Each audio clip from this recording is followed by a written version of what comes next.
இந்த நிகழ்ச்சியில் இணைந்துள்ள அன்பு மாணவர்களுக்கும் பெற்றோர்களுக்கும் மாலை வணக்கம். இந்த நிகழ்ச்சியில் உங்களுடன் இணைந்திருப்பது நான் கோயம்புத்தூர் எம் பிரகாஷ். ஆசீர்வாத இளைஞர் இயக்கம் வெஸ்ட் ரீஜியன் மற்றும் எஸ்எஃப்ஜே சார்பாக உங்கள் அனைவரையும் இந்த நிகழ்ச்சிக்கு அன்புடன் வரவேற்கிறோம். கற்றதனால் ஆய பயனென்கொள் வாளறிவன் நற்றால் தொழார் எனின். தூய அறிவு வடிவாக விளங்கும் இறைவனுடைய நல்ல திருவடிகளை தொழாமல் இருப்பாரானால் அவர் கற்ற கல்வியினால் ஒரு பயனும் இல்லை என்ற திருக்குறள் வாக்கின்படி இந்த நிகழ்ச்சியின் ஆரம்பமாக முதலாவது நம்மை படைத்த கடவுளிடம் பிரார்த்தனை ஏறெடுப்போம். தொடக்க பிரார்த்தனையை ஏறெடுக்க திரு ஜெயக்குமார் அண்ணன், blessing youth mission regional coordinator Salem அவர்களை அன்புடன் அழைக்கிறேன். அண்ணன் பிளீஸ். எங்களை கிருபையை நேசிக்கிற நல்ல ஆண்டவரே, இந்த மாலை நேரத்துக்காக கூட நாங்கள் துதிக்கிறோம், சொல்லிக்கிறோம்ப்பா.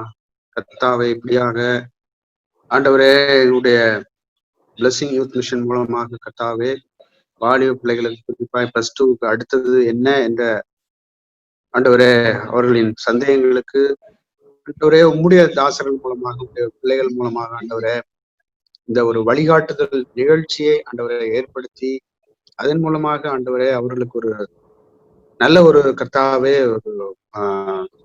ஒரு கைடன்ஸ் ஆண்டவரை நீங்க கொடுக்க போவதற்காக நாங்கள் நன்றியோடு துதிக்கிறோம். இதற்காக பிரயாசப்பட்ட ஒவ்வொருவரையும் கூட உங்களுடைய கருத்திலே நாங்கள் இருக்கோம். அவர்களை ஆசீர்வதிங்க. குறிப்பாக ஆண்டவரை அதை இதுல பிரசன்ட் பண்ண போகிற ஒவ்வொருவரையும் ஆண்டவரை இந்த நேரத்தினுடைய சமூகத்தை நாங்கள் அர்ப்பணிக்கிறோம். உங்களுடைய ஞானம், உங்களுடைய கிருபை ஆண்டவரை அவர்களோடு வழிநடத்தட்டும். குறிப்பாக பிள்ளைகள், வாலிப பிள்ளைகள் கர்த்தாவே இதிலே கலந்து கொள்கிற ஒவ்வொருவரையும் கூட ஆண்டவரை நீங்க ஆசீர்வதிங்க. தொடர்ந்து இந்த ப்ரோக்ராம் ஆரம்பம் முதல் கடைசி வரை ஆண்டவரை நீங்க ஆண்டவரை முன்னின்று உங்களுடைய ஆண்டவரை பிரசன்ஸ் இருந்து வழி நடத்த வேண்டுமாய் நினைக்கிறோம். கிறிஸ்து இயேசுவின் மூலம் ஜெபங்கள் பரிசுத்த பிதாவே, ஆமென். நன்றி அண்ணன், நன்றி. +2 தேர்வு முடிந்து ரிசல்ட் வந்துவிட்டது. பல்வேறு உயர்கல்வி படிப்புகள் குவிந்து கிடப்பதால் எந்த படிப்பில் சேரலாம் என்று முடிவெடுப்பதில் மாணவர்களும் பெற்றோர்களும் தவித்தாலும் உடனடியாக முடிவு எடுக்க வேண்டிய காலத்தில் இருக்கின்றோம். அதாவது இப்போது உங்கள் முன்னால் ஒரு பிரமாதமான விருந்து சாப்பாடு வைக்கப்பட்டு விட்டது. அதில் நீங்கள் விரும்பும் உணவு வகை எது என்று தேர்ந்தெடுத்து முடிவு செய்ய வேண்டியது உங்களுடைய பொறுப்புதான். நீங்கள் உணவை தேர்ந்தெடுக்கும் போது சுவையை அடிப்படையாக வைத்து முடிவெடுக்கலாம். அதே சமயம் அந்த உணவு ஆரோக்கியமானதாக இருக்க வேண்டும், சரியாக ஜீரணமாக வேண்டும், ருசியாகவும் இருக்க வேண்டும். அதேபோல் இங்கே பலவிதமான படிப்புகள் உள்ளன. மாணவர்களும் பெற்றோரும் இதிலிருந்து தங்களுக்கு பொருத்தமான ஒன்றை தேர்ந்தெடுக்க வேண்டும். இது நம்முடைய விருப்பத்துக்கும் திறமைக்கும் பொருளாதார வசதிக்கும் ஏற்றதாக இருக்க வேண்டும். எதிர்காலத்தை மனதில் வைத்து வேலை வாய்ப்பிற்கு உகந்ததாகவும் இருக்க வேண்டும். நீங்கள் இது பற்றி ஒரு முடிவுக்கு வருவதற்கு முன்னால் நம்மை நாமே சில கேள்விகளை கேட்டுக்கொள்ள வேண்டும். நீங்கள் படிக்க வேண்டிய படிப்பு முடிவாகிவிட்டதா? ஆம் என்றால் அதை எந்த அடிப்படையில் முடிவு செய்தீர்கள் என்பதையும், அதை முழுமையாக ஆராய்ந்தீர்களா என்பதையும் பற்றி அறிவது மிகவும் அவசியம். இந்த நிகழ்ச்சி உங்கள் மேல் படிப்பு குறித்ததான அனைத்து கேள்விகளுக்கும் பதில் தரக்கூடியதாகவும் வழிகாட்டுகின்ற நிகழ்ச்சியாக இருக்கும் என்று நம்புகிறோம். கேடில் விழிச்செல்வம் கல்வி ஒருவருக்கு மாடல்ல மற்றவை அவை. ஒருவனுக்கு அழிவில்லாத சிறந்த செல்வம் கல்வியே ஆகும். கல்வியை தவிர மற்ற பொருள்கள் செல்வம் அல்ல என்ற திருக்குறள் வரிகளுடன் இந்த நிகழ்ச்சியின் அடுத்த பகுதிக்குள் நாம் செல்லலாம். இந்த பகுதியில் சைக்காலஜி ஆன் ஹையர் எஜுகேஷன், உயர் கல்வி பற்றிய உளவியல் என்ற தலைப்பில் உங்களுடன் பகிர்ந்து கொள்ள வருகிறார் முனைவர் திரு G Malaichami, MSc psychology, MSW. அண்ணன் அவர்கள் ஒரு சமூக தொண்டு நிறுவனத்தில் மேலாளராக பணிபுரிகிறார். மட்டுமல்லாமல் ஒரு பள்ளியில் சைக்காலஜிக்கல் ட்ரெயினராக பணிபுரிகிறார். அண்ணன் பிளீஸ். வந்திருக்கக்கூடிய ஒவ்வொருவரையும் உங்கள் இயேசு நாமத்தினாலே உங்களை அன்போடு நான் வரவேற்கிறேன். இந்த அற்புதமான மீட்டிங்க்கு நான் உங்களை வரவேற்கிறேன். மேற்படிப்புக்கான உளவியல் ஆலோசனை என்ற தலைப்புல நான் உங்களோடு சில வார்த்தைகள் பேச ஆசைப்படுகிறேன். பைபிள் இப்படி சொல்லுது, ஆலோசனை இல்லாமல் எண்ணங்கள் சிந்தியாமற் போகும், ஆலோசனைக்காரர் அநேகர் இருந்தால் அவைகள் உறுதிப்படும். இன்னைக்கு நீங்க நிறைய பேர் படித்து முடித்தவங்ககிட்ட கேட்டீங்கன்னா, எனக்கு கைட் பண்றதுக்கு ஆளே இல்லாம போயிட்டாங்க, அதனால என்னுடைய எதிர்காலங்கள் இந்த மாதிரி பிரச்சனைகளோடு நான் நினைச்ச மாதிரி படிக்கல, எனக்கு சரியா கைட் பண்ணல அப்படின்னு சொல்லிட்டு இன்னைக்கு நிறைய பேரு. ஆனா அந்த ஒரு வாய்ப்பை உங்களுக்கு பிளெஸிங் வித் மிஷன் இன்னைக்கு அதை மாற்றி அமைத்திருக்கிறது. ஒரு உளவியலாளனாக நான் உங்களுக்கு பிடித்து படியுங்கள், புரிந்து படியுங்கள். இந்த ரெண்டு காரியங்கள் தான். எந்த ஒரு படிப்பாக இருந்தாலுமே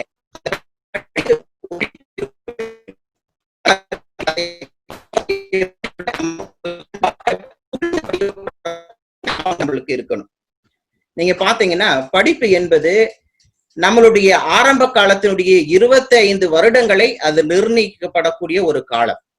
ஏன்னு கேட்டா இந்த 25 வருடங்கள்ல தான் வாழ்க்கையில எப்படி வாழ வேண்டும் என்பதை கல்வியின் மூலமாக நம்ம கற்றுக்கொண்டிருக்கிறோம். அப்படி என்பதா நம்மளுடைய வாழ்க்கையினுடைய மிக முக்கியமான பகுதிகள் இந்த படிப்பில் அடங்கி இருக்கிறது. இன்னைக்கு நிறைய பேர் திறமைசாலிகளாக இருக்கிறாங்க, படிப்பாளிகளாக இருக்கிறாங்க. ரெண்டுக்கும் நிறைய வித்தியாசங்கள் இருக்கிறது. நீங்க பாத்தீங்க அப்படின்னு சொன்னா வாழ்க்கையில அறிவை இன்டர்நெட்லயும் பள்ளிகளிலையும் தேடலாம். ஆனா அந்த அறிவை எவ்வளவு தூரம் நம்ம பயன்படுத்துறோம் அப்படின்றதுதான் திறமை. அறிவுக்கும் திறமைக்கும் இடையே இருக்கப்படக்கூடிய வித்தியாசத்தை நம்ம எந்த அளவுக்கு நம்ம தெரிந்து கொள்கிறோமோ அந்த அளவுக்கு நம்மளுடைய வாழ்க்கையினுடைய உச்சம் நன்றாக இருக்கும். நீங்க எடுத்துக்காட்டாக நீங்க பாத்தீங்க அப்படின்னா, ஒரு பிஇ மெக்கானிக்கல் இன்ஜினியரிங் படிக்கப்படக்கூடிய ஒரு தம்பிய சைக்கிள் செயினை மாட்ட சொன்னீங்க அப்படின்னு சொன்னா அவருக்கு மாட்ட தெரியாது. அதே இது ஒரு மெக்கானிக் ஷாப்ல இருக்கப்படக்கூடிய ஒரு மெக்கானிக்க ஆடி அக்கு வேற ஆணி வேற அழகாக பிரித்து அதை சரி பண்ணக்கூடிய அந்த திறமை அவர்களிடத்துல இருக்கும். இது ரெண்டுக்கும் வித்தியாசம் இருக்கு. அறிவு அனுபவத்தின் மூலமாக கிடைக்கப்படக்கூடிய அனுபவம், இது ரெண்டையும் ஈக்குவலா யார் பயன்படுத்துறோமோ அவர்களால் மட்டும்தான் ஒரு உயர்ந்த உச்சத்தை அடைய முடியும். இன்னைக்கு நிறைய கல்வி நிறுவனங்களிலும் சரி, கல்விகளிலுமே சரி, நம்ம இந்த பிஇ மெக்கானிக் படித்த நபர் ஒரு சைக்கிள் செயினை மாட்ட முடியாத அளவுல தான் இன்னைக்கு நிறைய பேர் இருக்கிறாங்க. சரி, இவ்வாறு படிக்கிறதுனால நம்மளால எதை தெரிந்து கொள்ள முடியும்? அவர்களால எதையாவது வாழ்க்கையினுடைய எதிர்காலங்களுடைய அந்த வெற்றியை அவர்களால் அடைய முடியுமா அப்படின்னு சொன்னா அது கண்டிப்பாக அடைய முடியாது. ஏனென்றால் அறிவு என்பது வேறு, திறமை என்பது வேறு. இரண்டையும் சரி சமமாக ஒரு மனிதனால் புரிந்து கொண்டு அது எவனால் பயன்படுத்த முடிகிறதோ அவனால மட்டும்தான் அதை அந்த வெற்றியை நோக்கி அவனால செல்ல முடியும். நீங்க பாத்தீங்க அப்படின்னு சொன்னீங்கன்னா, ஒரு ஒரு நீச்சல் போட்டியில் இருக்கப்படக்கூடிய ஒரு வாலிபனாக இன்னைக்கு கிராமங்கள்ல நீங்க பாத்தீங்கன்னா எல்லாருமே நல்லா நீச்சல் அடிப்பான். சைக்கிள் ஓட்ட கொடுத்தீங்க அப்படின்னு சொன்னா அவன் நல்லா சைக்கிள் ஓட்டுவான். ஒரு 10 வருடம் நீச்சலே அடிக்காமலோ அல்லது அவன் சைக்கிளே ஓட்டாமல் இருந்தா கூட ஒரு 10 வருடம் கழித்து அவன்கிட்ட சைக்கிளை கையில கொடுத்தீங்கன்னா அவன் அழகா அந்த சைக்கிளை ஓட்டிட முடியும். ஒரு குளத்துல கீழே தள்ளி விட்டீங்கன்னா அவன் அழகா நீச்சல் அடித்து மேல வந்து விடுவான். ஆனா கடந்த வருடம் படித்த அந்த படிப்பை இந்த வருடம் நீங்க அவன்கிட்ட கேட்டீங்க அப்படின்னு சொன்னா அவனால அதை ரிமெம்பர் பண்ண முடியாது. இது ரெண்டுக்கும் என்ன வித்தியாசம் அப்படின்னு நீங்க பாத்தீங்கன்னா, தேர்வுக்காக படிக்கப்படக்கூடிய அந்த படிப்பு என்பது வேறு, நம்ம கற்றுக்கொள்ளக்கூடிய வாழ்க்கை முறை என்பது வேறு. கற்றுக்கொள்ளுதலும் படிப்பு ரொம்ப ரொம்ப அவசியம்.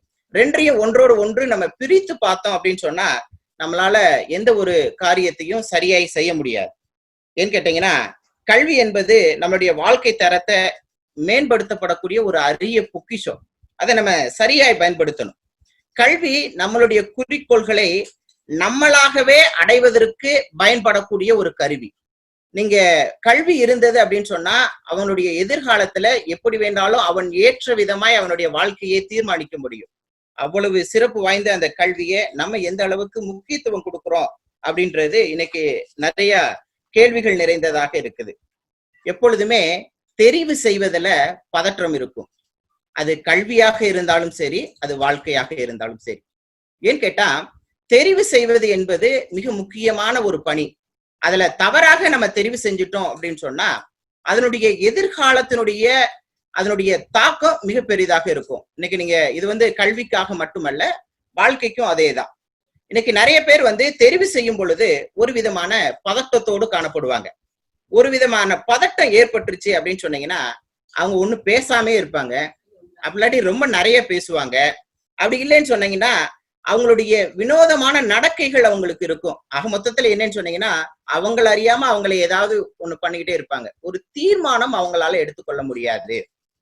முதல்ல தீர்மானத்தை ஆறாமற யோசித்து சரியாக பதற்றம் இல்லாம எடுக்கப்படக்கூடிய தீர்மானங்கள் மட்டுமே நம்முடைய எதிர்காலங்களிலுடைய நல்ல தாக்கத்தை ஏற்படுத்தும். அதற்காகத்தான் இந்த நிகழ்வு. ஏன்னு கேட்டீங்கன்னா, நம்மளுடைய கல்வி முறை வந்து முழுக்க முழுக்க மதிப்பெண்கள் சார்ந்தது. நம்மளுடைய இந்தியாவினுடைய கல்வி முறைகள் அனைத்துகளுமே நம்மளுக்கு வந்து ஒரு குறிப்பிட்ட மதிப்பெண்கள் எடுத்தவர்கள் மட்டும்தான் ஒரு சிறந்த இடத்தை அடைகிறாங்க. மதிப்பெண்கள் குறைவாக பெற்றவர்கள் வந்து அவங்க நினைக்கிற அளவுக்கு அதை போறாங்களா அப்படின்னு சொன்னீங்கன்னா, அவங்க நினைத்த படிப்பிற்கு போகாம இருக்கிறாங்க. இதுக்கு ரெண்டுக்கும் நிறைய வித்தியாசங்கள் இருக்கிறது. சரி, இதை எப்படி நம்ம சரி செய்ய முடியும் அப்படின்னு சொல்லி நம்ம பார்க்க போறோம். என்ன அப்படின்னு கேட்டீங்கன்னா, அதாவது கல்வி முறைகளை நம்ம குற்றம் சொல்வதால ஒண்ணுமே நடக்க போறது கிடையாது.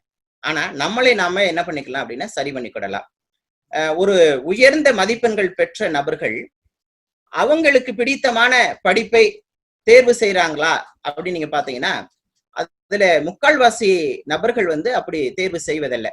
பெற்றோர்கள் தான் அதை தேர்வு செய்யறாங்க. அது சரியா தவறா அப்படின்ற ஒரு ஆய்வு ஏற்படுத்தினீங்க அப்படின்னு சொன்னா அது ஒண்ணும் பிரச்சனை கிடையாது. ஏன்னு கேட்டா அந்த வயதுல அவங்களுக்கு தேர்வு செய்யப்படக்கூடிய முறை விளங்காம இருக்கலாம். ஆனா அவங்களுக்கு நம்ம அதை விளக்கணும். நீங்க ஒரு மெடிக்கல் எடுத்தாலும் சரி, ஒரு இன்ஜினியரிங் எடுத்தாலும் சரி, அல்லது ஒரு ஆர்ட்ஸ் காலேஜ்ல அவங்க போகணும்னு சொன்னாலும் கூட சரி, அவங்களுக்கு என்ன பிடித்திருக்கிறது, அவங்களுக்கு ஏற்ற அந்த அறிவு இருக்கிறதா என்பதை நம்ம அறிந்து கொடுக்கணும். எனக்கு தெரிந்த ஒரு நண்பர் ஒருவர் உண்டு. அவர் தன்னுடைய அவர் ஒரு டாக்டர். அதனால தன்னுடைய பிள்ளைய கண்டிப்பா ஒரு டாக்டராக, ஒரு மருத்துவராக மாத்தணும் அப்படின்னு சொல்லிட்டு குறைந்த மதிப்பெண் பெற்று இருந்தாலும் கூட ஒரு கல்லூரியில மருத்துவ படிப்பிற்காக அவரை சேர்த்து விட்டார். அவரும் 1 வருடம் முழுவதுமாய் படித்து பார்த்தார். உண்மையாகவே அவரால் அந்த இதுல தொடர முடியவில்லை. அவருடைய தொடர முடியாதனால அந்த கல்லூரியை விட்டு அவர் நீங்கி 2 வருடம் அவருடைய அந்த கல்வி படிப்பை தொடர முடியாம இருந்தது. அதற்கு பின்பு அவருக்கு பிடித்த ஒரு ஆர்ட்ஸ் காலேஜில் சேர்ந்து அவர் கல்லூரியை முடிவு செஞ்சார். அதாவது நம்மளிடத்துல எவ்வளவு பணம் இருக்கிறது, எவ்வளவு மதிப்பெண்கள் இருக்கிறது என்பது முக்கியமல்ல. அந்த குழந்தைக்கு நம்ம தெரிவு செய்யப்படக்கூடிய அந்த படிப்பு பிடித்திருக்கிறதா என்பது மிக முக்கியம். இன்னைக்கு நீங்க நிறைய பேர் பாத்தீங்க அப்படின்னா, எல்லாரும் MPBS இன்ஜினியரிங் படித்தவர்கள் மட்டும் சாதித்தவர்களாக நம்ம நினைச்சிடக்கூடாது. ஆர்ட்ஸ் காலேஜ் படித்தவங்களும் கூட ஒரு IAS ஆகி இன்னைக்கு நிறைய அவர்களை நிர்வகிக்கக்கூடிய திறமை வாய்ந்தவர்களாக இன்னைக்கு நிறைய இடங்கள்ல காணப்படுறாங்க.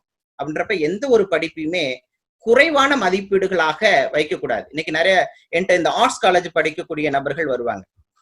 தம்பி நீங்க எதுக்கு தம்பி இது அப்ளிகேஷன் போட்டிருக்கீங்க அப்படின்னு சொன்னா அவங்க எல்லாரும் சொல்ற ஒரே ஒரு கொஸ்டின், பிகாம் போட்டிருக்கேன் சார் அப்படின்னு சொல்லுவாங்க. ஏன்னு கேட்டீங்கன்னா, ஆர்ட்ஸ்ல பிகாம தவிர வேற எதுவுமே இல்லையா அப்படின்னா நிறைய படிப்புகள் இருக்கிறது. ஆனா அவருடைய எல்லாருடைய தெரிவுமே என்னவாகத்தான் இருக்கு, பிகாம் இருக்கு. ஏன்னு கேட்டீங்கன்னா அதை மட்டுமே அவங்க தெரிந்திருக்கிறாங்க. அந்த பின் படிப்புகளை குறித்து அவர்கள் எதுவுமே அறிந்து கொள்வதில்லை. அதனாலதான் பிகாம் நிறைய பேர் படிச்சிருக்கிறாங்க. அது நிமித்தமா அவர்களுடைய வேலை வாய்ப்புகள் மிக குறைவாக வருகிற நாட்களிலே வருவதாக அவங்க சொல்றாங்க. நான் நிறைய பள்ளிகளுக்கும் கல்லூரிகளுக்கும் நான் ஆலோசனராக நான் போயிருக்கிறேன். நானு கல்வி ஆலோசனை நான் நிறைய இடங்கள்ல கொடுத்திருக்கிறேன். நானு இருந்தாலுமே இந்த மாதிரியான மனப்பக்குவம் நம்மளை வந்து ஒரு விதத்தான காரியத்தில் மாட்டிடும். நான் ஒரு சின்ன கதை நான் உங்களுக்கு சொல்றேனே. சில பேர் நீங்க நினைக்கலாம், நம்ம வந்து மதிப்பெண் ரொம்ப கம்மியா எடுத்துட்டோமே, நம்மளுடைய எதிர்காலம் ஏதாவது இருக்குமா அப்படி சொல்லி ஒரு விதமான மனக்குமுறல், ஒரு விதமான பதட்டம், சரியான காலேஜ் கிடைக்காம போயிருமோ, அப்படி இல்லைன்னு சொன்னா நம்ம எடுத்து படிக்கிறது பின்னால வேல்யூ இல்லாம போயிருமோ அப்படின்ற ஒரு விதமான பதட்டம் இருக்கும். நான் உங்களுக்கு ஒரு சின்ன குட்டி கதை சொல்லி நான் உங்களுக்கு முடிவுக்கு கொண்டு வர விரும்புறேன். அமெரிக்க தேசத்திலே ஒரு ஏலம் விடக்கூடிய ஒரு கம்பெனி இருந்தது. அந்த ஏலம் விடக்கூடிய கம்பெனியில ஒரு பழமையான ஒரு வயலினை எடுத்து அந்த ஏலம் விடக்கூடிய நபர் ஏலத்திற்காக வருகிறார். அவர் அந்த வயலினை பார்க்கும் பொழுது மிகவும் பழமை வாய்ந்ததாகவும் அது எதற்கும் பயன்படாததாகவும் இருக்கிறதாக அவர் நினைத்து அந்த வயலினுடைய விலையை 50 ரூபாயாக அது ஆரம்ப விலையை நிர்ணயிக்கிறார். 50, 100, 150 அப்படின்னு சொல்லி போய்கொண்டிருக்கும் பொழுது பின்பகுதியில அமர்ந்திருக்கப்படக்கூடிய ஒரு நபர் அந்த ஏலம் விடப்படக்கூடிய நபரை நோக்கி முன்னால நடந்து வருகிறார். அவர் வைத்திருக்கப்படக்கூடிய வயலினை வாங்கி நல்லா தொடச்சு அந்த கம்பிகள்லாம் நல்லா டியூன் பண்றார். டியூன் பண்ணிட்டு அவர் அந்த வயலின்ல ஒரு பாடலை நன்றாக வாசிக்கிறார். வாசித்த பின்பு அவர் அந்த வயலினை அதனுடைய ஆரம்ப விலையாக 1000 ரூபாய் சொல்றார். ஆனா அதனுடைய வயலினுடைய முடிவு விலை ஏறத்தாழ 7500 ரூபாய்க்கு போனதாக அந்த கதை இப்படியாய் முடிகிறது. அந்த வயலினை டியூன் பண்ணது அந்த வயலினுடைய உரிமையாளர், அதனுடைய எஜமானர். அந்த எஜமானனுக்கு தெரியும் அந்த வயலினுடைய மதிப்பு என்ன என்பதை. அதே போலதான் அன்பான மாணவர்களே, உங்களை படைத்த ஆண்டவனுக்கு உங்களை எப்படி டியூன் பண்ணணும்னு நல்லா தெரியும். நீங்க கவலைப்படவே செய்யாதீங்க. ஏன் கேட்டீங்கன்னா, தேவன் நம்ம எவ்வளவுதான் காரியங்கள் நம்ம நினைச்சு வச்சிருந்தாலும் நம்மளை குறித்து கர்த்தர் ஒரு காரியம் வச்சிருப்பார். கண்டிப்பா நீங்க அவருக்கு நீங்க என்ன பண்ணணும் அப்படின்னு சொன்னீங்கன்னா, நீங்க விட்டு கொடுக்கணும். ஞானிகளை வெட்கப்படுத்தும்படியாகத்தான் தேவன் உலகத்துல என்ன பண்ணாராம், பைத்தியமானவர்களை தெரிந்து கொண்டாராம். மார்க்கு குறைவாக இருக்கிறது, அல்லது எனக்கு பணம் இல்லை, நான் குறைவான ஒரு காரியங்களை வாழ்றேன் அப்படின்னு சொல்லி நீங்க எப்பொழுதுமே உங்களை குறித்து ஒரு தாழ்வு மனப்பான்மைகளை வளர்த்துக் கொள்ளாதீங்க. ஏன் கேட்டீங்கன்னா, தாழ்வு மனப்பான்மைகள் எப்பொழுதுமே ஒரு மனிதனுடைய எதிர்காலங்களை அழித்து போடும். தேவன் உங்களோடு இருக்கிறார் அப்படின்ற அந்த நம்பிக்கையை நீங்க வளர்த்துக்கங்க. அவருடைய ஆலோசனையோடு உங்களுடைய படிப்பையும் உங்களுடைய காரியங்களையும் நீங்க தேர்வு செய்யுங்க. இந்த மாதிரியான நிகழ்வு என்பது மிக அரிது. ஏன் கேட்டீங்கன்னா, இந்த வாய்ப்புகள் நிறைய பேருக்கு கிடைப்பதல்ல. இந்த வாய்ப்புகளை நீங்க சரியாக பயன்படுத்திக் கொள்ளுங்க. எனக்கு பின்பாக பேசப்படக்கூடிய அண்ணன்மார்கள் அனைவருமே அவர்களுடைய காரியங்களிலே மிகச்சிறந்த நபர்கள். அவர்கள் கொடுக்கப்படக்கூடிய ஆலோசனையை நன்றாக புரிந்து கொள்ளுங்கள். அவைகளிலே நீங்கள் தெரிவு செய்யுங்கள். உங்களுக்கு எந்த படிப்பு பிடித்திருக்கிறது, எந்த படிப்பை நீங்கள் படித்தால் உங்களால் அதிலே சாதனை புரிய முடியும் என்பதை முதலாவது நீங்கள் நிர்ணயித்துக் கொள்ளுங்கள். யாராவது சொல்வதற்காக நான் இந்த பாடம் எடுத்தேன் என்பதை எப்பொழுதும் உங்கள் வாயில் இருந்து வராததற்கு. ஏன்னு கேட்டீங்கன்னா, தேவன் அனைத்தும் அறிந்திருக்கிறார். உங்களை எல்லா காரியங்களிலும் அவர் என்ன பண்ண முடியும், வழிநடத்த முடியும். எல்லாரும் இக்னோர் பண்றாங்க. இனி படிக்கவே மாட்டான், இவனுக்கு இந்த இதுதான் கரெக்டா வரும், இவன் ஒரு இன்ஜினியரிங் படிச்சா சரியா இருக்கும், மெடிக்கல் படிச்சா சரியா இருக்கும் அப்படின்னு சொல்லி மற்றவர்களுடைய ஆலோசனைக்காக நீங்க அதை தெரிவு செய்யாதீங்க. உங்களுடைய ஆலோசனை என்ன என்பதை குடும்பத்தாரிடம் முழுமையாக அதை எடுத்து கூற பழகி கொள்ளுங்க. ஏன்னு கேட்டீங்கன்னா, பிறருடைய நிர்பந்தத்தை நீங்கள் ஏற்றுக்கொள்வீர்களானால் உங்களுடைய எதிர்காலங்களிலே அதை முழுமையாய் உங்களால் அதை என்ன பண்ண முடியாது, அடைய முடியாது. அதனால நீங்க என்ன நினைக்கிறீங்க அப்படின்றத உங்களுடைய பெற்றோர்களிடத்துல விளக்கமாக சொல்லுங்க. அதுல ஏதாவது சந்தேகங்கள் இருக்குமானால் நன்கு தெரிந்த நபர்களிடத்திலேயோ அல்லது கற்ற அறிவாளிகளிடத்திலேயோ அல்லது இந்த மாதிரி ஆற்றுப்படுத்தப்படக்கூடிய அண்ணன்மார்களிடத்திலேயோ நீங்கள் போய் ஆலோசனை பெறுங்க. ஏன்னு கேட்டீங்கன்னா, ஒரு இதை தெரிவு செய்துட்டோம் அப்படின்னு சொன்னா அந்த தெரிவு செய்ததற்கு பின்பு அதை மாற்ற முடியாது. அப்ப தெரிவு செய்யக்கூடிய காரியம் எவ்வளவு முக்கியம் என்பதை நீங்க தெரிந்து கொள்ளணும். ஒரு நபர் இப்படி சொல்றார், நான் ஒரு மரத்தை வெட்ட என்னிடத்திலே ஒரு கோடாரியை கொடுத்தால் அதுல 8 மணி நேரம் ஆகும் என்றால் அதுல 6 மணி நேரம் அந்த கோடாரியை நான் என்ன பண்ணுவேன், கூர்மையாக்குவதிலேயே நான் செலவிடுவேன் அப்படி சொல்லி ஒரு அறிவாளி இப்படி சொல்லுகிறார். ஆம், எப்பொழுதுமே ஒரு தெரிவை செய்வதற்கு முன்பு நன்கு ஆலோசனை செய்யுங்கள். தெரிவு செஞ்சிட்டீங்க அப்படின்னு சொன்னீங்கன்னா, தெரிவு செய்ததிலே மிகுந்த ஆழ்ந்த கவனத்தோடு பிடித்து படியுங்கள். அப்பொழுதுதான் உங்களால் அந்த எந்த ஒரு பாடமாக இருந்தாலும் எந்த ஒரு காரியமாக இருந்தாலும் உங்களால் அதை என்ன பண்ண முடியும், சக்சஸ் பண்ண முடியும். ஏன்னு கேட்டீங்கன்னா, வீடு கட்டி இருக்கிறவர்கள் அகாதென்று தள்ளிய கல்லுதான் மூளைக்கு தலைக்கல்லாயிற்று அப்படி சொல்லி பைபிள் சொல்லுது. நீங்க எந்த காரணத்தை கொண்டும் பிறர் ஏதாவது சொல்கிறார்கள் என்பதற்காக தாழ்மையாக நினைத்துக் கொள்ளாதீர்கள். ஏன்னு கேட்டீங்கன்னா, கர்த்தர் உங்களை எல்லா காரியங்களிலும் உயர்த்த வல்லவராய் இருக்கிறார். நான் என்னுடைய வாழ்க்கையில நான் அதை அனுபவித்திருக்கிறேன், பார்த்திருக்கிறேன். நான் நிறைய மாணவர்களிடத்திலே பேசியிருக்கிறேன். நிறைய மாணவர்களுக்கு இந்த மாதிரியான ஆலோசனைகள் நான் கொடுத்திருக்கிறேன். இடத்துல வரும் பொழுது மாணவர்கள் எல்லாருமே, சார் எனக்கு பிடிக்கல, எங்க அப்பா என்கிட்ட இதை செலக்ட் பண்ணி கொடுத்துட்டாங்க, இது என்னுடைய அங்கிள் எனக்கு கைட் பண்ணாங்க, அதனால நான் எடுத்துட்டேன், ஆனா என்னால படிக்கவே முடியல அப்படின்னு சொல்லுவாங்க. தயவு கூர்ந்து எடுத்ததற்கு பின்பு அப்படி ஒரு சூழ்நிலையை ஏற்படுத்திக் கொள்ளாதீங்கள். ஏன்னு கேட்டீங்கன்னா, தெரிவு என்பது மிக மிக முக்கியம். அந்த தெரிவு தவறாய் போயிருச்சு அப்படின்னு சொன்னா உங்களால எந்த ஒரு காரியத்தையும் சரியாய் நுணுக்கமாக அதுல என்ன பண்ண முடியாது, கொண்டு செல்ல முடியாது.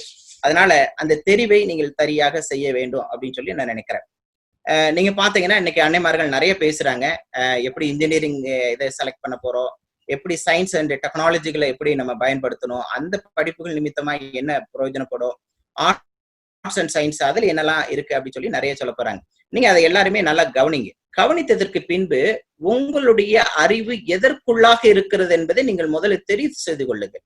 உங்களுக்கு நன்றாக தெரியும். ஒரு சிலர் நல்ல மேத்தமெட்டிக்ஸ் போடுவாங்க, அவங்களால என்ன பண்ண முடியாது அப்படின்னா மெமரி பண்ண முடியாது. சில பேர் நல்ல மெமரி பண்ணக்கூடிய கேப்பபிலிட்டிஸ் இருக்கும், பட் அவங்களால எதையுமே அண்டர்ஸ்டாண்ட் பண்ணி அவங்களால படிக்க முடியாது.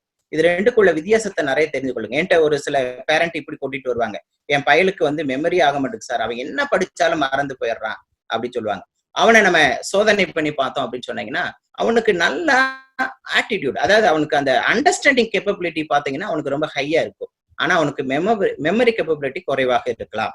சில பேர் பாத்தீங்க அப்படின்னா நல்ல மெமரி இருக்கும், அவனை புரிந்து எதையாவது ஒண்ணு படிக்க சொன்னோம் அப்படின்னு சொன்னா அவனால புரிந்து அதை படித்துக் கொள்ள முடியாது. நீங்க இந்த 2 பேருக்கு உள்ள வித்தியாசத்தை பெற்றோர்களும் தெரிந்து கொள்ளணும். ஏன்னு கேட்டா இது ரெண்டுமே ஒருவருக்கு ஒருவர் ஒன்றுக்கு ஒன்று தொடர்பு வெவ்வேறானது. ஒரு நல்ல மெமரி இருக்கப்படக்கூடிய நபரை ஒரு அண்டர்ஸ்டாண்டிங் இருக்கப்படக்கூடிய படிப்புல கொண்டு போய் போட்டீங்க அப்படின்னு சொன்னீங்கன்னா அவங்களால அது புரிந்து கொள்ள முடியாது. ஒருவேளை நல்ல புரிதல், நல்ல புரிந்து படிக்கப்படக்கூடிய ஒரு நபரை மெமரி பண்ணக்கூடிய காரியங்கள்ல நீங்க போய் தெரிவு செஞ்சிட்டீங்கன்னாலும் பிரச்சனைகள் வரும். அப்ப நீங்க கேட்கலாம், சார் படிப்புனாலே ரெண்டுமே இருந்தா தானே பண்ண முடியும் அப்படின்னு நீங்க கேட்கலாம். அன்பான மாணவர்களே, பெற்றோர்களே, நீங்கள் இதுல சில காரியங்கள் நீங்க புரிந்து கொள்ளணும். புரிந்து படிக்கப்படக்கூடிய அந்த மெமரியினுடைய லெவல் ஒவ்வொரு படிப்புகள்ல அதிகமாக இருக்கலாம், புரிந்து படிக்கக்கூடிய அந்த இது குறைவாக இருக்கலாம். ஒரு சில படிப்புகள்ல, ஒரு சில நீங்க இன்ஜினியரிங்ல நீங்க போட்டீங்கன்னா ஃபுல்லா மேத்தமெட்டிக்கல் கால்குலேஷன்ஸ் இந்த மாதிரி இருக்கும். நீங்க அதை நீங்க மெமரி பண்ணணும் அப்படின்னு சொன்னா கண்டிப்பா அவர்களால் என்ன பண்ண முடியாது, மெமரி பண்ண முடியாது. ஏன்னு கேட்டா அவங்களுடைய மேத்தமெட்டிக்ஸ் மார்க் பாத்தீங்கன்னா நல்ல சென்டம் எடுத்திருப்பான், அவனை நல்ல ஒரு சம் போடுங்க அப்படின்னு சொன்னா அவனால சம் போடவே முடியாது. நான் முதலாவது சொன்னது மாதிரி தான், ஒரு நல்ல பிஇ மெக்கானிக்கல் படித்த நபர்களா இருப்பான், ஒரு பைக் நின்றுச்சு அப்படின்னு சொன்னா அந்த அவனுடைய பைக்கவே அவனால என்ன பண்ண முடியாது, சரி செய்ய முடியாது. இந்த மாதிரியான கல்வி நம்மளுக்கு பயன் இல்லாம போயிடும். அதனால பயனுடைய கல்வியாக நீங்க மாற்றிக்கொள்ளணும் அப்படின்னு சொன்னா முதலாவது உங்களுக்கு என்ன பிடித்திருக்கிறது என்பதை நீங்க முதல் தெரிவு செய்து கொள்ளணும். 2வது, நீங்க தெரிவு செய்தது சரிதானா என்பதை ஆலோசனை சொல்லக்கூடிய சகோதரர்களிடத்திலே நீங்கள் அதை என்ன பண்ணிக்கிடணும், நிச்சயம் பண்ணிக்கிடணும். அது சரிதானா ஏன்னு கேட்டா ஒருவேளை நீங்க தவறா கூட தெரிவு செய்திருக்கலாம். அதை உங்களுடைய பெற்றோர்கள் உங்களுக்கு சரியா ஆற்றுப்படுத்துறவர்களாக இருக்கலாம். உங்களை அவங்க சரியா கைட் பண்றாங்க அப்படின்னா உங்களுடைய பெற்றோர்களுடைய ஆலோசனையை நீங்க சரியா எடுத்துக்கொண்டு எனக்கு இது பிடித்திருக்கிறது, என்னால இதை முடியும் என்பதை அவர்களிடத்துல நீங்க விளக்கணும். ஏன்னு கேட்டீங்கன்னா அதாவது 1000 பேர் ஆலோசனை கொடுக்கலாம், தேவனிடத்திலிருந்து கிடைக்கப்படக்கூடிய ஆலோசனை மாதிரி எதுவுமே இருக்காது. சங்கீதக்காரன் இப்படி சொல்றான், நான் உனக்கு போதித்து நீ நடக்க வேண்டிய வழியை உனக்கு காட்டுவேன், உன்மேல் என் கண்ணை வைத்து உனக்கு ஆலோசனை சொல்வேன். உண்மையாகவே தேவனுடைய ஆலோசனையோடு அவருடைய ஒத்தாசையோடு நீங்க எதை நீங்க செலக்ட் பண்ணீங்கனாலும் உண்மையாகவே உங்களுடைய எதிர்காலங்கள் மிகச்சிறந்ததாக இருக்கும். எனக்கு பின்பாக பேசப்படக்கூடிய அண்ணன்மார்களுடைய ஆலோசனைகளை நீங்க நன்கு கவனிங்க. அதன் பின்பு ஏதாவது உங்களுக்கு சந்தேகம் இருக்குமானால் கேள்வி கேளுங்கள், கண்டிப்பாக உங்களுக்கு விளக்கப்படும். தேங்க்யூ. நன்றி அண்ணன். Okay. The fear of the Lord is the beginning of the knowledge. Fools despise wisdom and instruction. Proverb 1:7. கர்த்தருக்கு பயப்படுதலே ஞானத்தின் ஆரம்பம், மூடர் ஞானத்தையும் போதகத்தையும் அசட்டை பண்ணுகிறார்கள். நீதிமொழிகள் 1:7 என்ற திருவிவிலிய வார்த்தையோடு அடுத்த பகுதிக்கு செல்வோம். அடுத்த பகுதியாக overview of higher education in engineering and medical என்ற தலைப்புல உயர்கல்வியில் தொழில்நுட்பம் மற்றும் மருத்துவம் என்ற தலைப்பில் நம்முடன் பகிர்ந்து கொள்ள வருகிறார் முனைவர் திரு ஆல்ஃபிரட் எபினேசர் அண்ணன் அவர்கள். இவங்க என்பிஏ சென்டினரி பாலிடெக்னிக் காலேஜ்ல பிரின்சிபாலா பணிபுரிகிறார்கள். பிடெக் மெக்கானிக்கல் என்ஜினியர் இவருடைய கல்வி தகுதி. அது மட்டுமல்லாமல் எம்டெக் ப்ரொடக்ஷன் என்ஜினியரிங் மட்டுமல்லாமல் PhD college of engineering and டெக்னாலஜியில முடித்திருக்காங்க. 15 வருட அனுபவத்தோடு அண்ணன் இந்த துறையில் பணியாற்றி வருகிறார்கள். அண்ணன் ப்ளீஸ். இந்த நிகழ்ச்சிக்கு வருகை தந்திருக்கிற அனைவருக்கும் ஆண்டவராக இயேசு கிறிஸ்துவின் நாமத்தினாலே வாழ்த்துக்களை தெரிவித்துக் கொள்கிறேன். குறிப்பாக 12ஆம் வகுப்பு தேர்ச்சி பெற்றிருக்கிற அனைத்து மாணவ செல்வங்களுக்கும் வாழ்த்துக்களை தெரிவித்துக் கொள்கிறேன். நம்முடைய வாழ்க்கையிலே குறிப்பாக நாம் இந்த 12ஆம் வகுப்பு முடிக்கும் போது அதிகமான ஒரு எதிர்பார்ப்போடு கூட இருக்கிறோம். மாணவர்களாகிய நாம் என்ன செய்யறோம்னா, நம்ம வந்து 8ஆம் கிளாஸ் படிக்கிறோம், 9ஆம் கிளாஸ் படிக்கிறோம், அப்படியெல்லாம் பல பாட பிரிவுகள் படித்துக் கொண்டிருந்தாலும் இந்த 10th ஸ்டாண்டர்ட் முடிக்கும் போது ஒரு நல்ல ஒரு எதிர்பார்ப்பு இருக்கும். ஆனா அதை காட்டிலும் பல மடங்கு 12ஆம் வகுப்பு முடிக்கும் போது தான் ஒரு ரொம்ப பெரிய ஒரு thrill இருக்கும். ஏன்னா பெற்றோரா இருந்தாலும் சரி, நம்ம படிக்கிற மாணவர்களா இருந்தாலும் சரி, ஒரு பெரிய எதிர்பார்ப்போடு கூட இருக்கிறோம். அப்போ என்னன்னா, நமக்கு என்ன நல்ல மார்க் கிடைக்கணும், நம்முடைய குறிப்பாக நம்ம என்ன நினைக்கிறோம்னா, பொதுவாகவே நம்முடைய எதிர்காலமே இந்த 12ஆம் வகுப்பு வச்சுதான் இருக்கு அப்படின்னு சொல்லி நம்ம நினைக்கிறோம். அதற்காக பல முயற்சிகளை எடுக்கிறோம். இப்ப இந்த காலகட்டத்துல அநேக நேரங்கள்ல வந்து நம்ம சரியான தீர்மானங்கள் எடுக்கிறோம். ஆனா ஒரு சில நேரங்கள்ல தவறான தீர்மானத்தை நாம் எடுக்கும்போது என்ன ஆகுதுன்னா, அந்த பின் விளைவுகள் மிகவும் மோசமாக இருக்கிறது. இப்ப ஏன் நம்ம அப்படி யோசிக்கிறோம் அப்படின்னு பாத்தீங்கன்னா, இன்னைக்கு இருக்கிற சூழ்நிலையில நமக்கு நிறைய சாய்ஸஸ் இருக்கு, நிறைய வாய்ப்புகள் இருக்கு. முன்ன இருந்ததை விட இப்ப இன்னைக்கு வந்து நிறைய சாய்ஸ் இருக்கு. அப்ப மாணவர்களுக்கு வந்து எதை தெரிந்தெடுப்பது என்பதுல சில குழப்பங்கள் இருக்கு. ஏற்கனவே நம்மோடு கூட பேசின அண்ணன் வந்து நமக்கு சில ஆலோசனைகளை கொடுத்தார்கள், அருமையான ஆலோசனைகள். அதை நீங்க நன்றாக கவனமாக நீங்க கேளுங்க. நான் இன்னைக்கு வந்து உங்களுக்கு குறிப்பாக நம்முடைய மாணவர்கள் பொதுவாக விரும்புகிற 2 மிகப்பெரிய பாடப்பிரிவுகளை குறித்து, கோர்சஸை குறித்து நான் ஒரு சின்ன இன்ட்ரடக்ஷன் நான் வந்து உங்களுக்கு கொடுக்கலாம்னு நினைக்கிறேன். இதை குறித்து அதிகமாக நீங்க தெரிஞ்சிருப்பீங்க. இது ஆனாலும் உங்களுக்கு ஒரு பிரீஃப் ஒரு இன்ட்ரடக்ஷன் மாதிரி தான் இருக்கும். அதற்கு முன்பாக நான் என்ன சொல்லணும் அப்படின்னு நினைக்கிறேன், பிரீஃப்லி ஒரு ஜஸ்ட் ஒரு ஃபியூ மினிட்ஸ் வந்து முக்கியமான ஒரு இன்ட்ரடக்ஷன் கொடுக்கணும் அப்படின்னு நினைக்கிறேன். நீங்க எந்த ஒரு கோர்ஸை நீங்க எடுத்துக்கணும்னாலும் முதலாவது உங்களுக்கு தேவையானது என்ன அப்படின்னா, அது மேல ஒரு ஆர்வம் இருக்கணும், ஒரு இன்ட்ரெஸ்ட் இருக்கணும். இப்போ நீங்க எந்த ஒரு வேலையை செய்யணும்னு நினைச்சிட்டா கூட ஒரு கட்டாயத்தின் பேர்ல ஒரு காரியத்தை செய்யும் போது அது ரொம்ப நமக்கு ஒரு பழுவாக தெரியும். ஆனா அதே சமயத்துல அதை நம்ம ரொம்ப விரும்பி செய்யும் போது என்ன ஆகுதுன்னா அது ரொம்ப சுலபமா போயிடும். சோ அதனால நீங்க தேர்ந்தெடுக்கிற ஒரு படிப்பு வந்து உங்களுக்கு நேச்சுரலாவே அதுல வந்து ஒரு இன்ட்ரெஸ்ட் இருந்துச்சுன்னா அது ரொம்ப நல்லா இருக்கும். பாத்தீங்கன்னா நீங்க ஒரு உதாரணத்துக்கு நான் எடுத்துட்டேன்னா, சில மாணவர்கள் வந்து சின்னதுல இருந்தே வந்து அவங்களுக்கு கணக்குன்னா ரொம்ப விருப்பமா இருக்கும், அவங்க ரொம்ப அதை ரொம்ப விரும்பி படிப்பாங்க. ஆனா சிலருக்கு வந்து அந்த கணக்குனாலே ரொம்ப கஷ்டமா இருக்கும். அப்படின்னா அது ஒன்றும் தப்பு கிடையாது. ஆனா அவங்களுக்கு வேற காரியங்கள ரொம்ப இன்ட்ரெஸ்ட் இருக்கும்.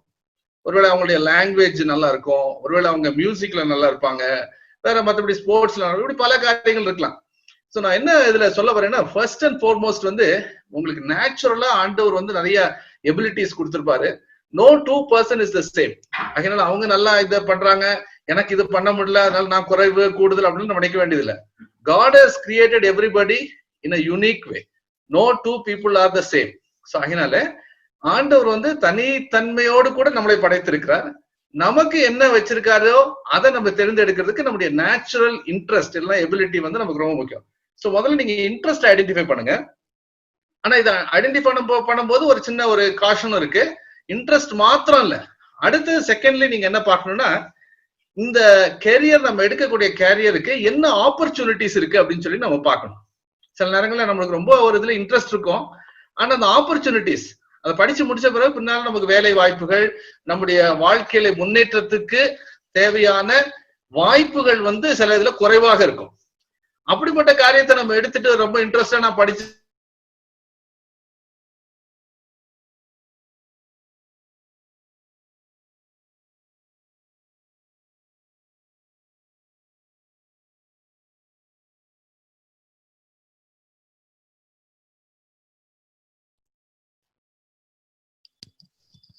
ஹலோ,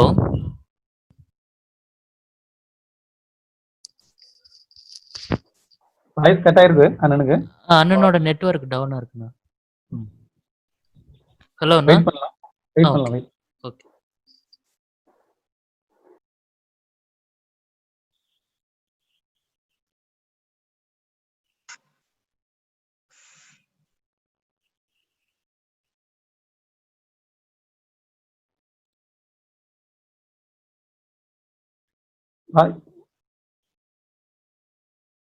நெட்வொர்க் இல்ல அண்ணனை நான் போன்ல கனெக்ட் பண்றேன், வெயிட் பண்ணுங்க எல்லாரும். Okay. Hello okay okay.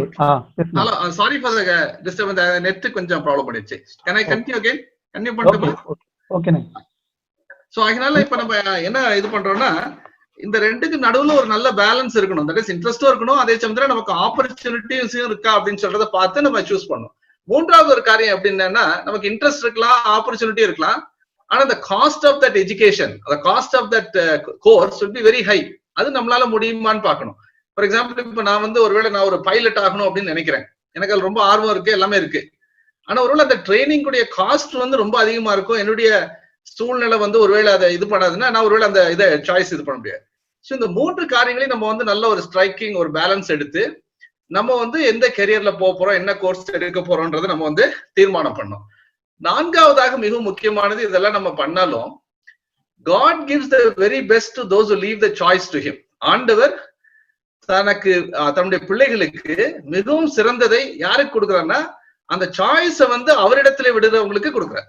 So அதனால நாம் ஆண்டவருடைய பிள்ளைகள் என்ன செய்யணும்னா, நம்ம எவ்வளவுதான் நம்ம பல காரியங்களை செய்தாலும் ஆண்டவருடைய சித்தம் என்ன, இது எனக்கு சிறந்தது தானா அப்படின்னு சொல்லி ஆண்டவர் இடத்துல நம்ம கேட்கணும். ஆண்டவருடைய ஆலோசனையின்படி நம்ம செய்யணும். ஏன்னா நம்ம வாழ்க்கையில நம்ம வந்து நல்லது கெட்டது நம்ம தெரிஞ்செடுக்கல. we are not choosing between good and bad, but we are choosing between good and better. நல்லதை காட்டு சிறந்ததை நம்ம தேர்ந்தெடுக்கணும். எனக்கு ஆண்டவர் என்ன வைத்திருக்கிறாரோ அதுதான் எனக்கு ரொம்ப சிறந்தது. சோ அந்த சாய்ஸை வந்து ஆண்டவர்கிட்ட விடணும்னு சொல்லி நம்ம விரும்பணும். சோ இந்த முகவேரோட கூட நம்ம வந்து இன்னைக்கு இந்த இப்ப இருக்கக்கூடிய சூழ்நிலையில நமக்கு இருக்கக்கூடிய 2 பெரிய ஃபீல்டு, ஒன்னு வந்து இன்ஜினியரிங் ஃபீல்டு, இன்னொன்னு வந்து மெடிக்கல் ஃபீல்டு. இதை குறித்து நான் உங்களுக்கு சொல்ல போறேன். இப்போ இன்ஜினியரிங் ஃபீல்டு பாத்தீங்கன்னா இன்னைக்கு வந்து ரொம்ப அதிகமான காலேஜஸ் இருக்கு, நிறைய கோர்சஸ் இருக்கு. இப்ப நீங்க பாத்தீங்கன்னா பொதுவாக நம்ம தமிழ்நாட்டிலயோ இந்தியாலயோ பாத்தீங்கன்னா நம்ம படிக்க விரும்புகிற மாணவர்களை காட்டிலும் அங்க இருக்கக்கூடிய அவைலபிள் சீட்ஸ் வந்து அதிகமாக இருக்கு. So the supply is more then the demand.